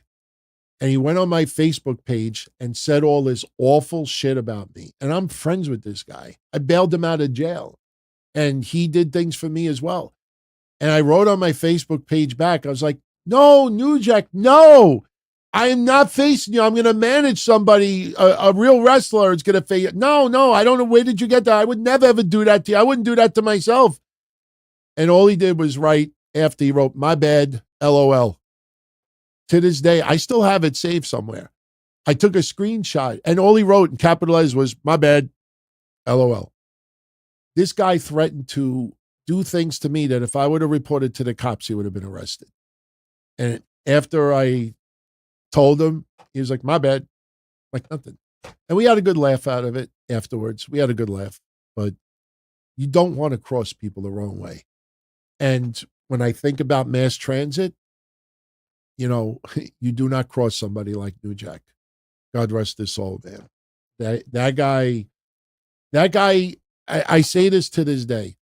If you were friends with him, he was hilarious. He was a funny, good guy. He had problems, no question. But if you were on his good side, he was cool as fuck.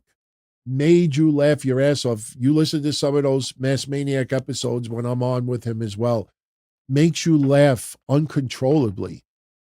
But if he didn't like you, man, you got to look out, be careful. When Chris Cash that time wanted to do an angle with him and said, I'm going to call you the N-word. We're going to do a podcast. Chris Cash was a goofy white college kid. And he says to New Jack, look, let's do an angle. I'm going to bring you on the show and I'm going to call you the N-word. And New Jack's listening and he's telling him this stuff. And he's like, and New Jack's like, how's it about I fucking just kill you? And he fucking went off and no, it's just an angle. And he fucking lost it. And he went on our show, New Jack. We were the first show he went on to talk about that, man. New Jack is funny, man. I can't believe he's still deceased. I appreciated Paul Heyman's tribute to him because New Jack was a special guy, man. Not special as like good, but someone that just was different. When I saw the stuff with Shark Boy, I mean, I just could not believe for the life of me that he was doing the stuff with Shark Boy. But Shark Boy was a cool motherfucker as well. Shark Boy was one of the most down-to-earth, cool people I ever met in wrestling. And to see those two doing it, like, I couldn't stop laughing, man. I thought that was priceless material. Because you never in a million years would have ever expected New Jack to do stuff like that. And let me tell you something, New Jack and Dean, Shark Boy, they got along really, really well. Because New Jack would not have done something like that. Unless they got along really well. So I miss Shark Boy in wrestling. That was funny stuff. When he made his XPW debut, that is still one of the most memorable nights because he was not a household name as of yet. And he was the most over person on the entire night. Every other match, fans are chanting for Shark Boy. And then when he came out, ECW Arena went nuts. And most people were like, why are we even going nuts? Like, nobody could understand it. He couldn't understand it either. I guarantee you, if any of you ever get the opportunity to talk to him or interview him, and you ask him for, some of his favorite moments in his career, I guarantee you his debut in XPW and ECW Arena will be part of it. Because people still, to this day, don't understand. People started chanting it early in the night because they didn't like a match that was taking place. And it just kept going for the entire night. Every other match, they were chanting for his name. And then they finally brought him out. People went crazy. So, all right, we're going to start bringing this home. We're definitely going to start bringing this home. I got to shout out to Marcus, my friend. Thank you, as always, for your support, brother. He disagrees with Josh Alexander fitting more in AEW than WWE. He has a cool and different look, a really good promo, and can legit go. He would put him on SmackDown and try to get him over while he has momentum. He likes the guy. My problem with Josh Alexander in WWE is not Josh Alexander. My problem with Josh Alexander is timing. It's timing. It's like MJF, man. MJF, when his contract, listen, he re-signed with AEW last year. He didn't re-sign January, but he re-signed last year. But the thing is that you got to make room for somebody on that level. You don't want them to come in and feud with Sheamus. You want to start that person on a different level. I think the Motor City Machine Guns is a good example as to why bringing Josh Alexander in right now would not be a good idea. When the Motor City Machine Guns, when we found out that they were going to debut on WWE television, I listen, I'm not proud of it, but their first appearance, I said, I don't see this really clicking the way people on social media are clicking it. Are they legendary? Yes. Are they future Hall of Famers as a tag team? Yeah. But unfortunately, they're two 40-year-old men that don't have much of a character to click with the WWE Universe. And the WWE Universe, you have to have that connection with the crowd. WWE fans do not, especially younger fans, do not care about how many years they were wrestling in TNA.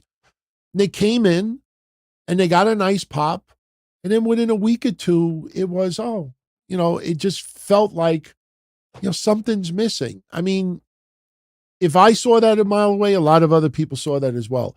Josh Alexander doesn't have an over-the-top character that the younger WWE Universe is going to gravitate to. If he comes out there and just cuts a good promo, why does the younger WWE Universe care about Josh Alexander? See, Penta, it's different. Penta's got an amazing look. He's got this charisma about him. The way he walks, the way he talks, the way he wrestles, his look, the mysteriousness of it, the Mexican lucha libre. There's a whole bunch of things. But you bring Josh Alexander, there's a ton of people in WWE that could cut a great promo. Why would Josh Alexander stand out? He would have to cut a promo in an Austin Theory or Grayson Waller or Dominic Mysterio to try to get that added, crowd, support. But after a while, what about him stands out? He's a great wrestler, but WWE has tons of them right now. And you're not going to, they're promoting people from NXT. They're not going to put a seat aside for someone so Josh Alexander could slide right in there. And then what? Who does he feud with? Carmelo Hayes?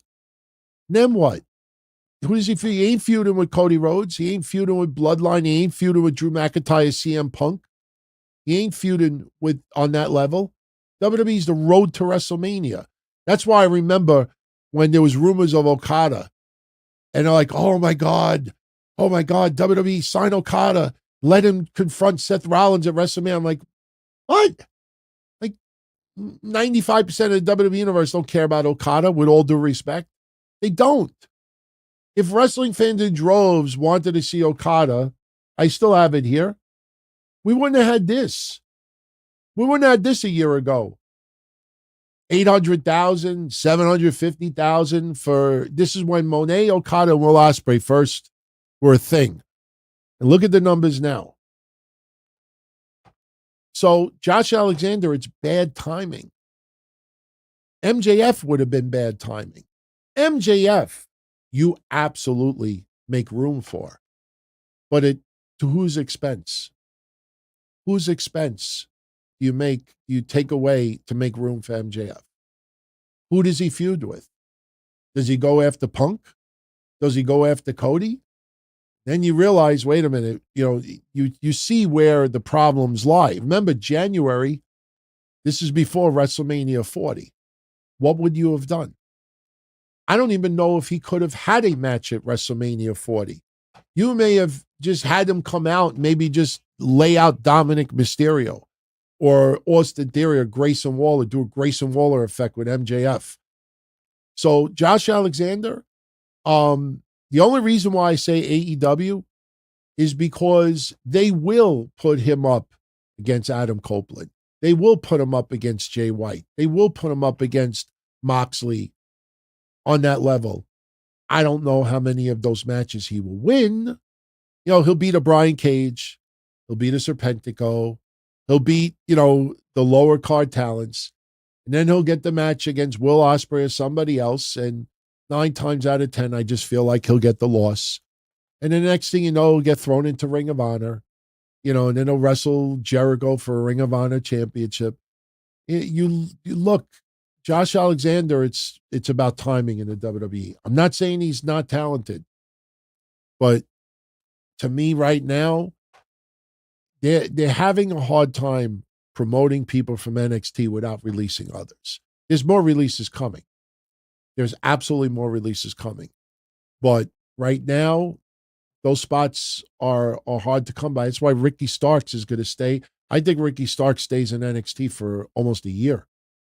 I think Royal Rumble next year might be the first chance we may see him on the mainstream roster. I think Ricky Starks stays in NXT for at least 9-10 months. And that's good. It's good because you bring him to the main roster right now. He's not this mega WWE superstar yet.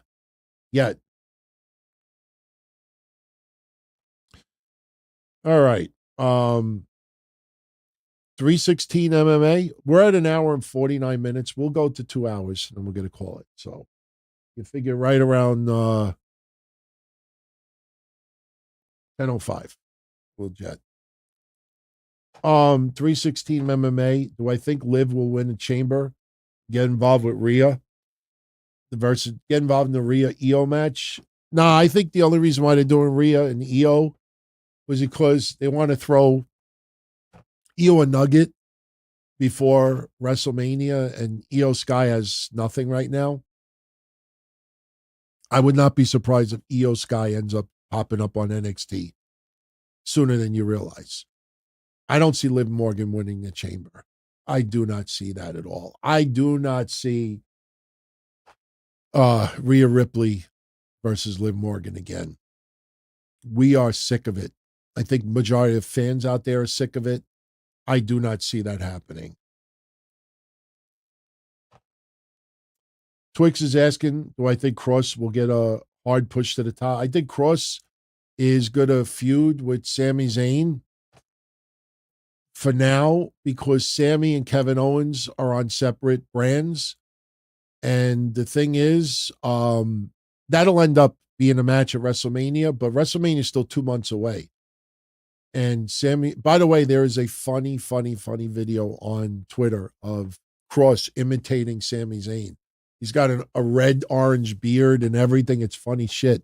But Cross is going to feud with Sami Zayn, and we'll probably get a little bit of a rub from Rollins, get a little bit of a rub from Kevin Owens. Do I see Cross beating Sami Zayn? No. But that's going to be a little feud in the meantime because WrestleMania is still 2 months away. Kevin Milwaukee is asking, has there ever been an example of a hot tag leading to an immediate pinfall where the guy tags in, gets clocked, and it was done? We've seen some hot tags over the years, but here's why you don't see hot tags.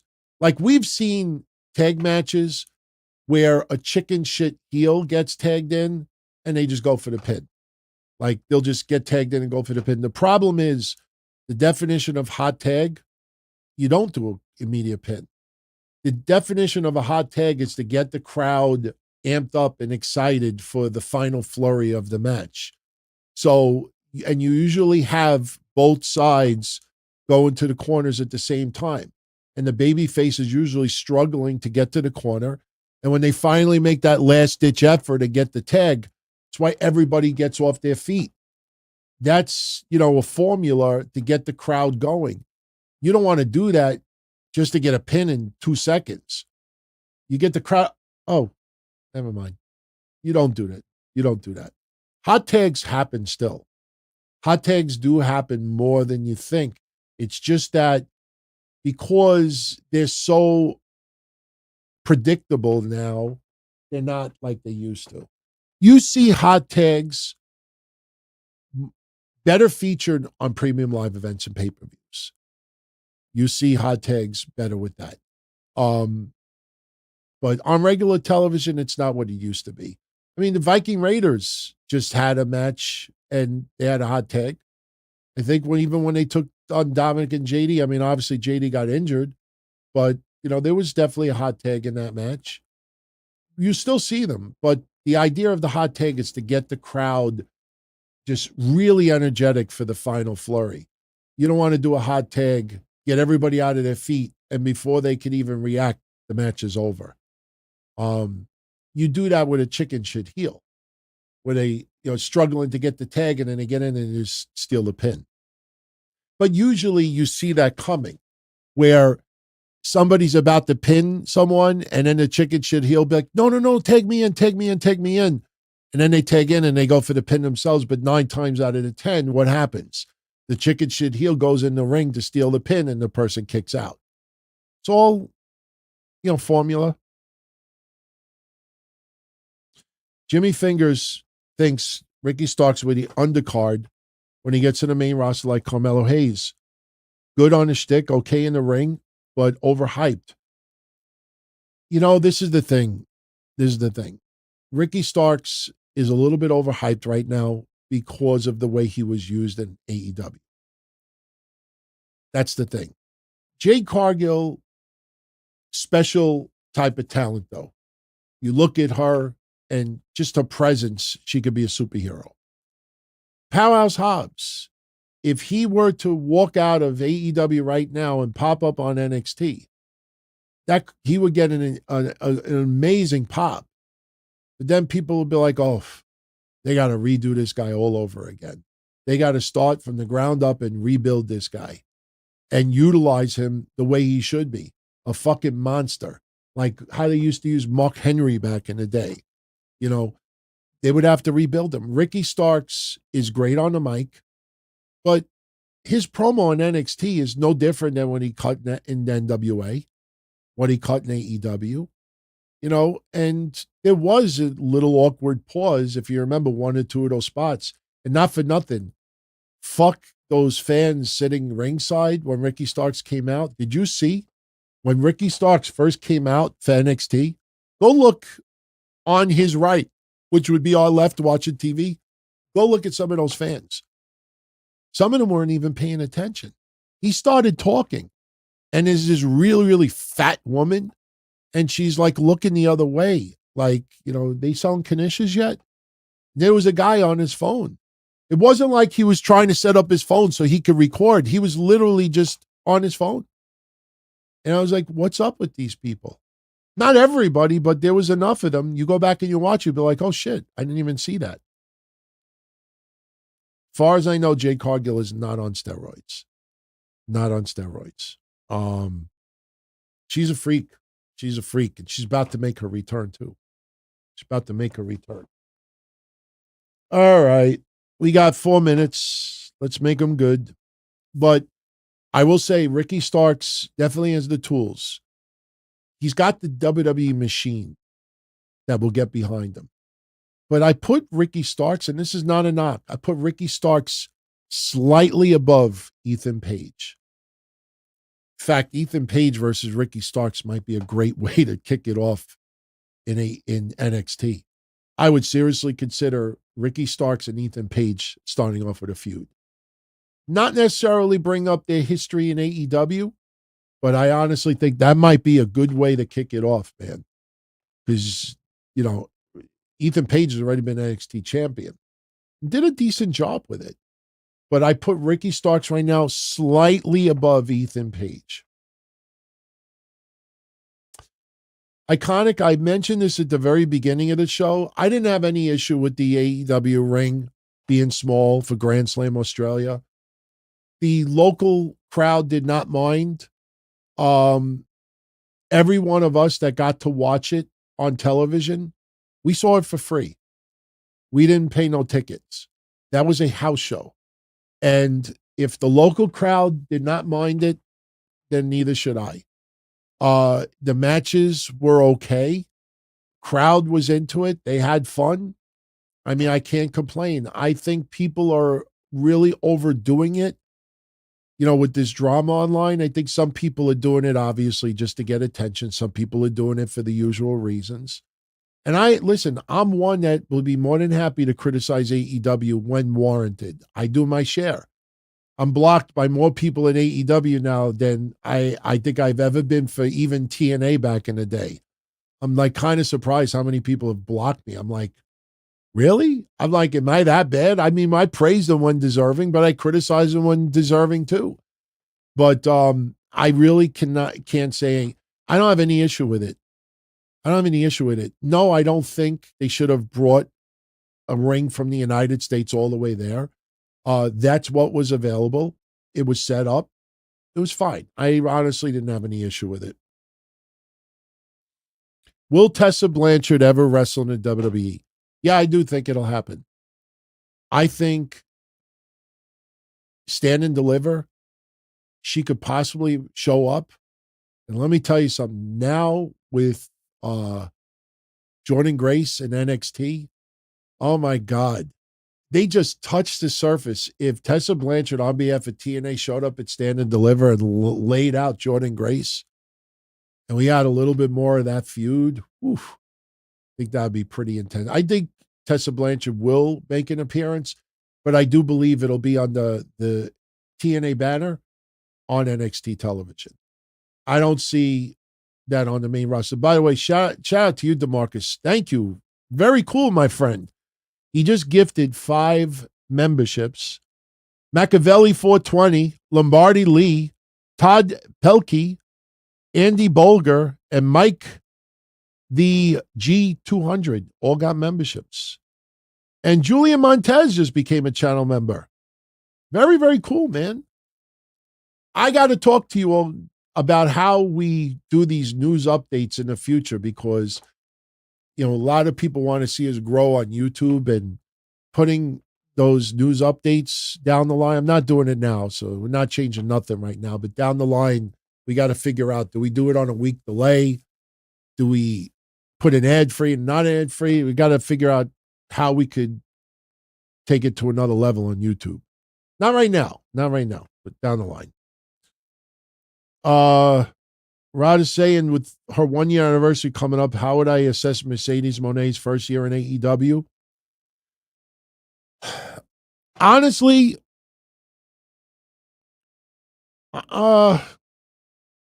very disappointing, but not due to her lack of effort. She has, listen, I said this about Ricochet 3 months ago. I think Ricochet is going to turn out to be a tremendous chicken shit heel that people are going to want to see get his ass kicked because he's got the look, he's got the money, he's got the girl, and he's comes off like a prima donna, and I think Ricochet found it. I think Mercedes Moné, this is my honest take, and I am not a Mercedes Moné fan. I enjoyed her work as Sasha Banks a little bit. I think she's a little bit too big for her bridges. She's not the greatest of all time. Let me put it like this. If you go back in the history of baseball, there were years where you didn't have a great plethora of free agents, but you end up signing what was left out there and you overpay for someone. And to me, Mercedes Moné is a top star. Definitely main event pay-per-views. Not saying that she doesn't. But because of what was available out there, Tony Khan broke the bank for her. And she has done a good job on social media, during interviews, posting videos, building this persona that she is a prissy bitch, that everything is she's almost like a street trash rich bitch version of Tony Khan. Like everything is like just somebody that she's put it this way, she would insist that you buy eggs for her right now. You know what I mean? Like she is one that, you're giving me steak. Where's my lobster tail? Where's my Chardonnay? Fuck you. Have a Diet Pepsi. Shut the fuck up. You know what I mean? Like she is, and I'm not saying that she's not like this, but she has done a damn good job to paint that picture that she gets a lot of stuff handed to her because she deserves it. She has earned it. And a lot of fans definitely don't like her as a result. Problem is, Jennifer Pepperman in AEW, what does that tell you? When you go and you work for minor leagues, at the end of the day, you're still working for minor leagues. It doesn't matter how good you are. And obviously, she's not being utilized at her potential. The problem is, guys, Mercedes Moné's number one problem in AEW is that they don't have anybody else on the same level as her. They don't have a 4 horsewoman there. They don't have a Becky Lynch, Bianca Belair, a Bayley, a Charlotte Flair, a Asuka, Io Sky, and the problem is Deonna Purrazzo, Taya Valkyrie, they lost too many fucking matches that just because they come out wearing mink coats and looking like $1 million that they're ready to walk the town, that suddenly, oh my God, they're main events. Harley Cameron is fine, but she's an underdog. Camille, look what happened to that disaster. Not that she's a disaster. Look at that storyline disaster. The problem is they put Mercedes Moné in a company when no one else is on her level. And the problem is the people that should be on her level, they never bothered. Toni Storm just won the women's championship. We knew she was going to main event Australia. We knew that she was going to win the belt. But if we're being honest, go back 6 weeks ago when I revealed every person Toni Storm defeated while she was AEW Women's Champion. When you go back and you look at that list, if you take note of all the women that are not on that list, you'll be like, oh my God, it was more smoke and mirrors with Toni Storm than anything else. Yeah, she was timeless. Yeah, she was Women's Wrestler of the Year. Definitely deserved it. She was given chicken shit and turned it into chicken salad and made it top notch. But you also read between the lines and you're like, wow, she didn't face this person. She didn't fight this person. Wow, she never faced this person. You look at the top women in AEW, you'll find maybe one woman that she faced. You'll see a lot of mid-card and a lot of lower card. And that's what her women's championship run was. And Mercedes Moné, her problem is there's nobody on her level. So that's why she walks around with 4 belts, because they wanted to come across. 1 belt's not enough for me. Do you remember what I said? And I know some people have said, oh, I think Tony Khan listened to you. Remember when I said that Mercedes Moné, when she first debuted, she should have walked in and said, I want that title. I want that title. I want that title. I want them all. I want to carry them all. I want this belt. Just one's not enough. She should have came in there. I want it all. And luckily they're doing that now. But I think she's done as good as she possibly could for AEW. But unfortunately, it's not going to be on the level of a WWE. So, all right. Yeah, I'll finish up with this. I brought this up once before. I did hear the comment where Mercedes Moné said, sometimes you got to be a hoe before you could be a pimp. I know what she was trying to do. Problem is, you're pretty much going against what Tony Khan said about WWE being a Harvey Weinstein of wrestling. If Mercedes Moné says sometimes you got to be a hoe before you can be a pimp, isn't that what many people feel the women were for Vince McMahon? I'll leave you with this. I'm not praising Vince McMahon. I think his behavior is disgusting. I would not want that man as my father. I don't envy him. I hope to have part of that sex drive when I hit 75. But you look, in the millionaires and billionaire world, there are a lot of women that want to be hoes in order to get to where they want to go. I'll leave you with something. I don't want to say who the woman is. You could probably figure it out. There is a woman that is on CSI right now. She has been in some Robert De Niro movies. She is from my neck of the woods. She's Italian. And one of my closest friends that cuts my hair, because I got a haircut this week, he used to cut her hair. He used to date her. And when he was dating her, she had Robert De Niro on speed dial. Robert De Niro opened up a lot of doors for her. And while he was dating her, she revealed to him that she had to do some favors for Robert De Niro as well.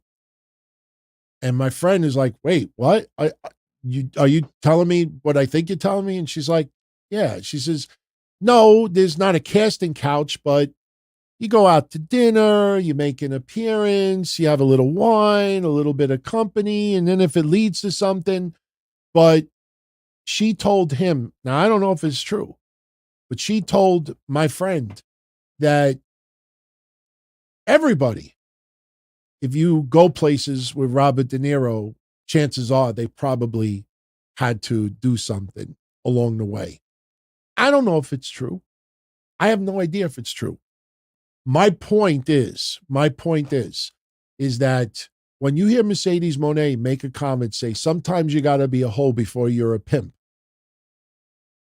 That's exactly what Vince McMahon was doing to all of these women that he tried to, fool around with. And, like I brought this up yesterday, some people call Vince McMahon the Teflon Don, that he just keeps getting off on everything. No, you know why he keeps getting off? Because he's a billionaire. And he's had the scummiest of the scum who are rich, and attorneys who are the scum of the scum, and people out there who are the scum of the scum that get away with shit like this. And they tell him, Vince, you want to try to get that piece of ass? You better make sure that you got a fucking hidden camera somewhere. You better make sure that everything is text message. You better make sure that you save every fucking email. You save every fucking little thing. Because at the end of the day, you don't know if that person's ever going to try to turn around and ruin your life, ruin your marriage, ruin your career. You better fucking, why do you think P. Diddy had 5,000 hidden cameras? These people, when they are going to do terrible things, they make sure to cover their ass every way to Sunday. So if it ever does get blown in their face, aha, I got this, I got this, I got that. Why do you think Vince McMahon is so confident in this lawsuit? Nobody has a clue what that man, you think that man just blinded love that turned into obsession and abused her and didn't cover his ass along the way? So the point is, what Mercedes Moné is saying is exactly what Vince is being accused of doing. It's like a bad Lifetime movie. It's like Anna Nicole Smith's. People are going to tell me that Anna Nicole Smith married a 90-something-year-old person because she truly loved him and cared about him and it was just 100% sincere? Or did he just so happen to be a millionaire too? Or did she marry him because she knew that when he dropped, he was going to leave her everything? I'm not saying that Anna Nicole Smith is bad. You ever watch a Lifetime movie? You ever watch bad softcore porn movies? And you see like this big mansion and there's big yachts and everybody's there in outfits and dresses. And you see all these 75-year-old men and all these 20-something-year-old women. And they're all drinking like, oh my God, do you see who that is? That's so-and-so. Oh my God, he is a movie producer. Oh, I got to make the moves on him. This is what people do.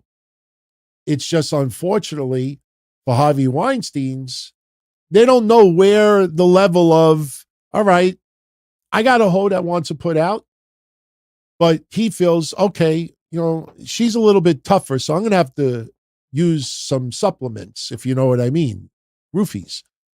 Some people go criminal. Some people don't know where to cut it off. So unfortunately for Mercedes Moné, she was trying to say the right thing, but she pretty much revealed what does happen in the world of millionaires and billionaires. For a lot of fans out there and a lot of wrestling news sites out there and podcasters, they cannot fathom Vince McMahon doing the things he did with that woman. But for anybody out there that's had their share of watching Pornhub and Lifetime movies and Anna Nicole Smith documentaries and looking at these bad films, yeah, there's a lot of women out there. And sometimes there's men as well that are looking to hook up with a 70 or an 80-year-old woman trying to, get them for their money. Happens every day. And just because Janelle Grant looks like a pretty face or Mercedes Moné just likes a pretty... Do I think Mercedes Moné slept herself to the top? No, I think she's just doing it for her character. She comes across as a hoe. Let's be honest. Mercedes Moné sometimes comes across as a hoe. I think her comment was to further her character. I do not believe Mercedes Moné had to sleep with Vince McMahon to get where she needed to go. She obviously pandered him. Go look at Mercedes Moné's Twitter account. Go in advanced Twitter search, look up Mercedes Moné's account, and just type in an advanced Twitter search, Vince McMahon. You will find tweets. Vince, I love you. Vince, you did everything for me. Thank you, Vince. I love you. You will see it multiple times. And when you look at these tweets, you'll say to yourself, these are weird. They're still there. Still there. All right. Let's jet. I want to thank you all for joining me tonight. Sorry about the little audio glitch at the beginning of the show.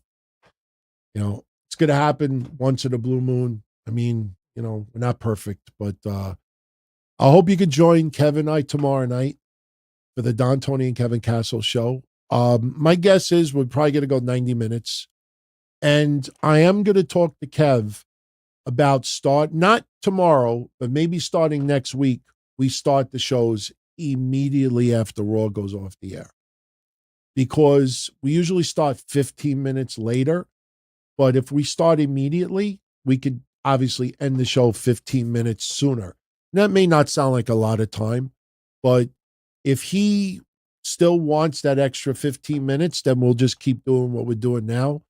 But that's one thing I am going to talk to him going forward. But I will tell you, going forward, expect the Monday shows to be around 90 minutes every week. Some episodes, I am going to close it out by myself. He's got to take it very, very slow.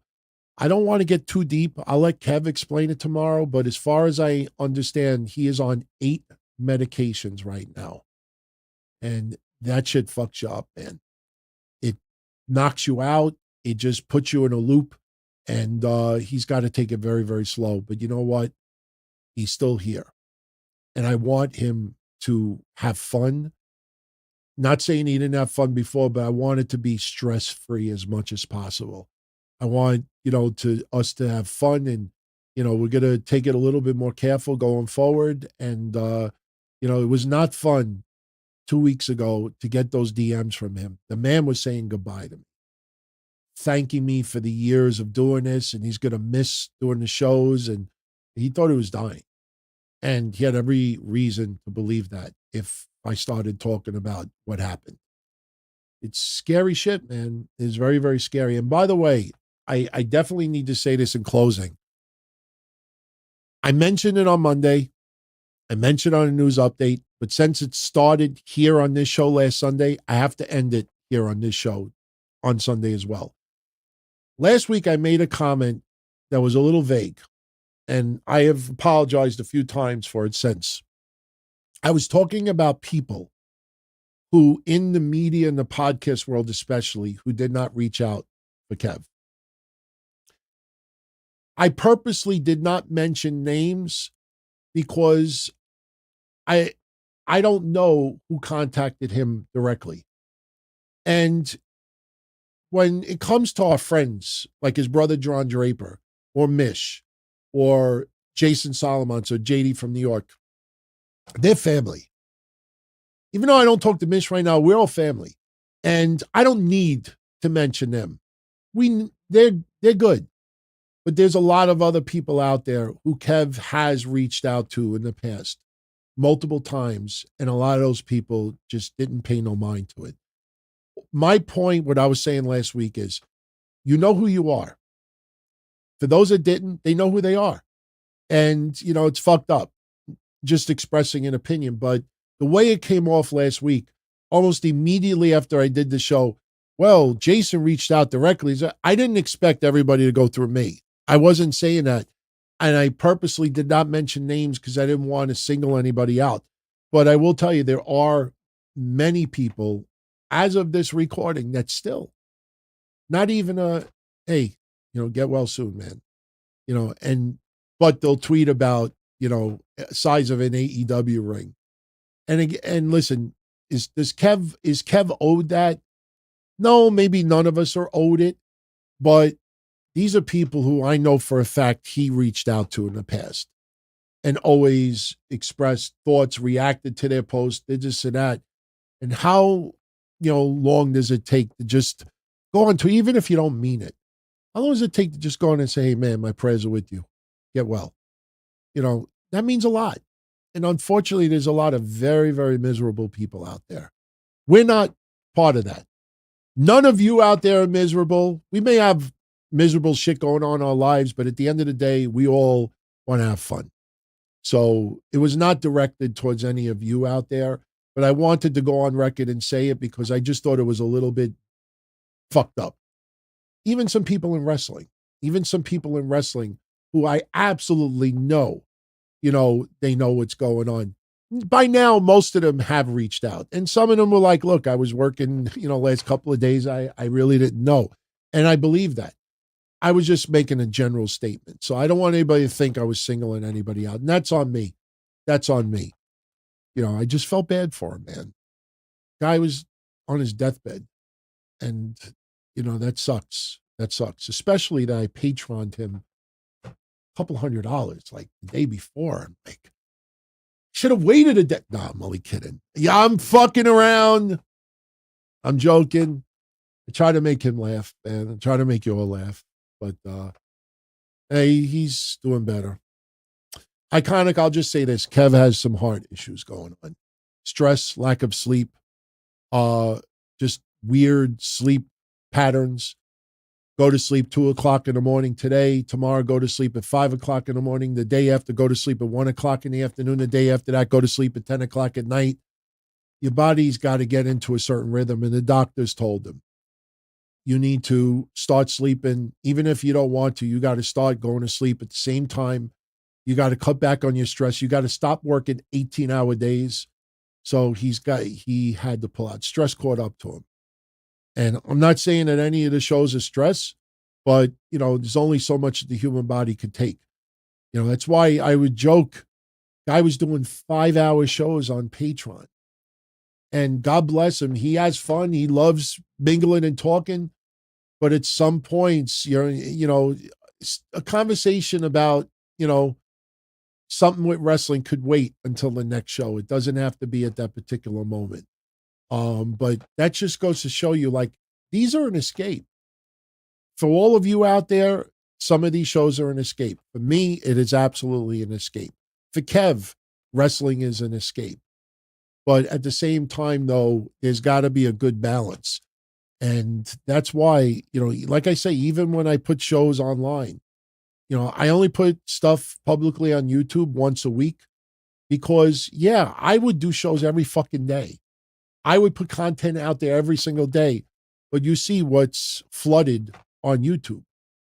I mean, even people that I'm friends with, you know, the stuff I saw last week about did Drew McIntyre and LA Knight get into a real fight on SmackDown? I'm like, man, fuck you. Seriously, I love you, but fuck you. Like, you get 100,000 views for something like that where you know that there was no fucking real fight. They're just professionals. They were just playing it. Why even tease that? Well, I got 100,000 views. Oh, okay. I get it. I don't want to compete with that. We don't want to waste our time working like that to have to deal with that shit. Because we do get buried because of stuff like that. So, all right. I overstayed my welcome. I want to thank you all for joining me tonight. I will be back tomorrow night with Kev. If you want to check us out live, we'll be in our Discord channel, dtkcdiscord.com. And we'll start 15 minutes after Raw. And hope you can join us. So be well, everyone. Talk to you all again soon. As far back as I can remember, I always wanted to be a podcaster. For me to live any other way was nuts. To me, those goody-good people who worked shitty jobs for bum paychecks and took the subway to work every day and worried about their bills were dead. I mean, they were suckers. They had no balls. If I wanted something, I just took it. I ran everything. I paid the bills. I paid the host. I even paid the masked maniac. Everybody had their hands out. Everything was for the taking. We always called each other good fellas. You would always hear from somebody. You're gonna like Don Tony. He's all right. He's a good fella. He's one of us. But if you're part of my crew, nobody ever tells you they're gonna get rid of you. It doesn't happen that way. There weren't any arguments or curses like in the movies. See, your haters come with smiles. They come as your friends, the people who've claimed they care the most for your life. And now that's all over. And that's the best part. Today everything is different. There's lots of action. I don't have to wait around for everything like everyone else. Oh, I didn't get the vaccine? Fuck you, vaccine me. Oh, your delivery guy has COVID? Fuck you, feed me. Right after I moved here, I ordered egg noodles and ketchup, and I got spaghetti with meat sauce. I'm no longer an average nobody. while they get to live the rest of their lives like a bunch of schnooks.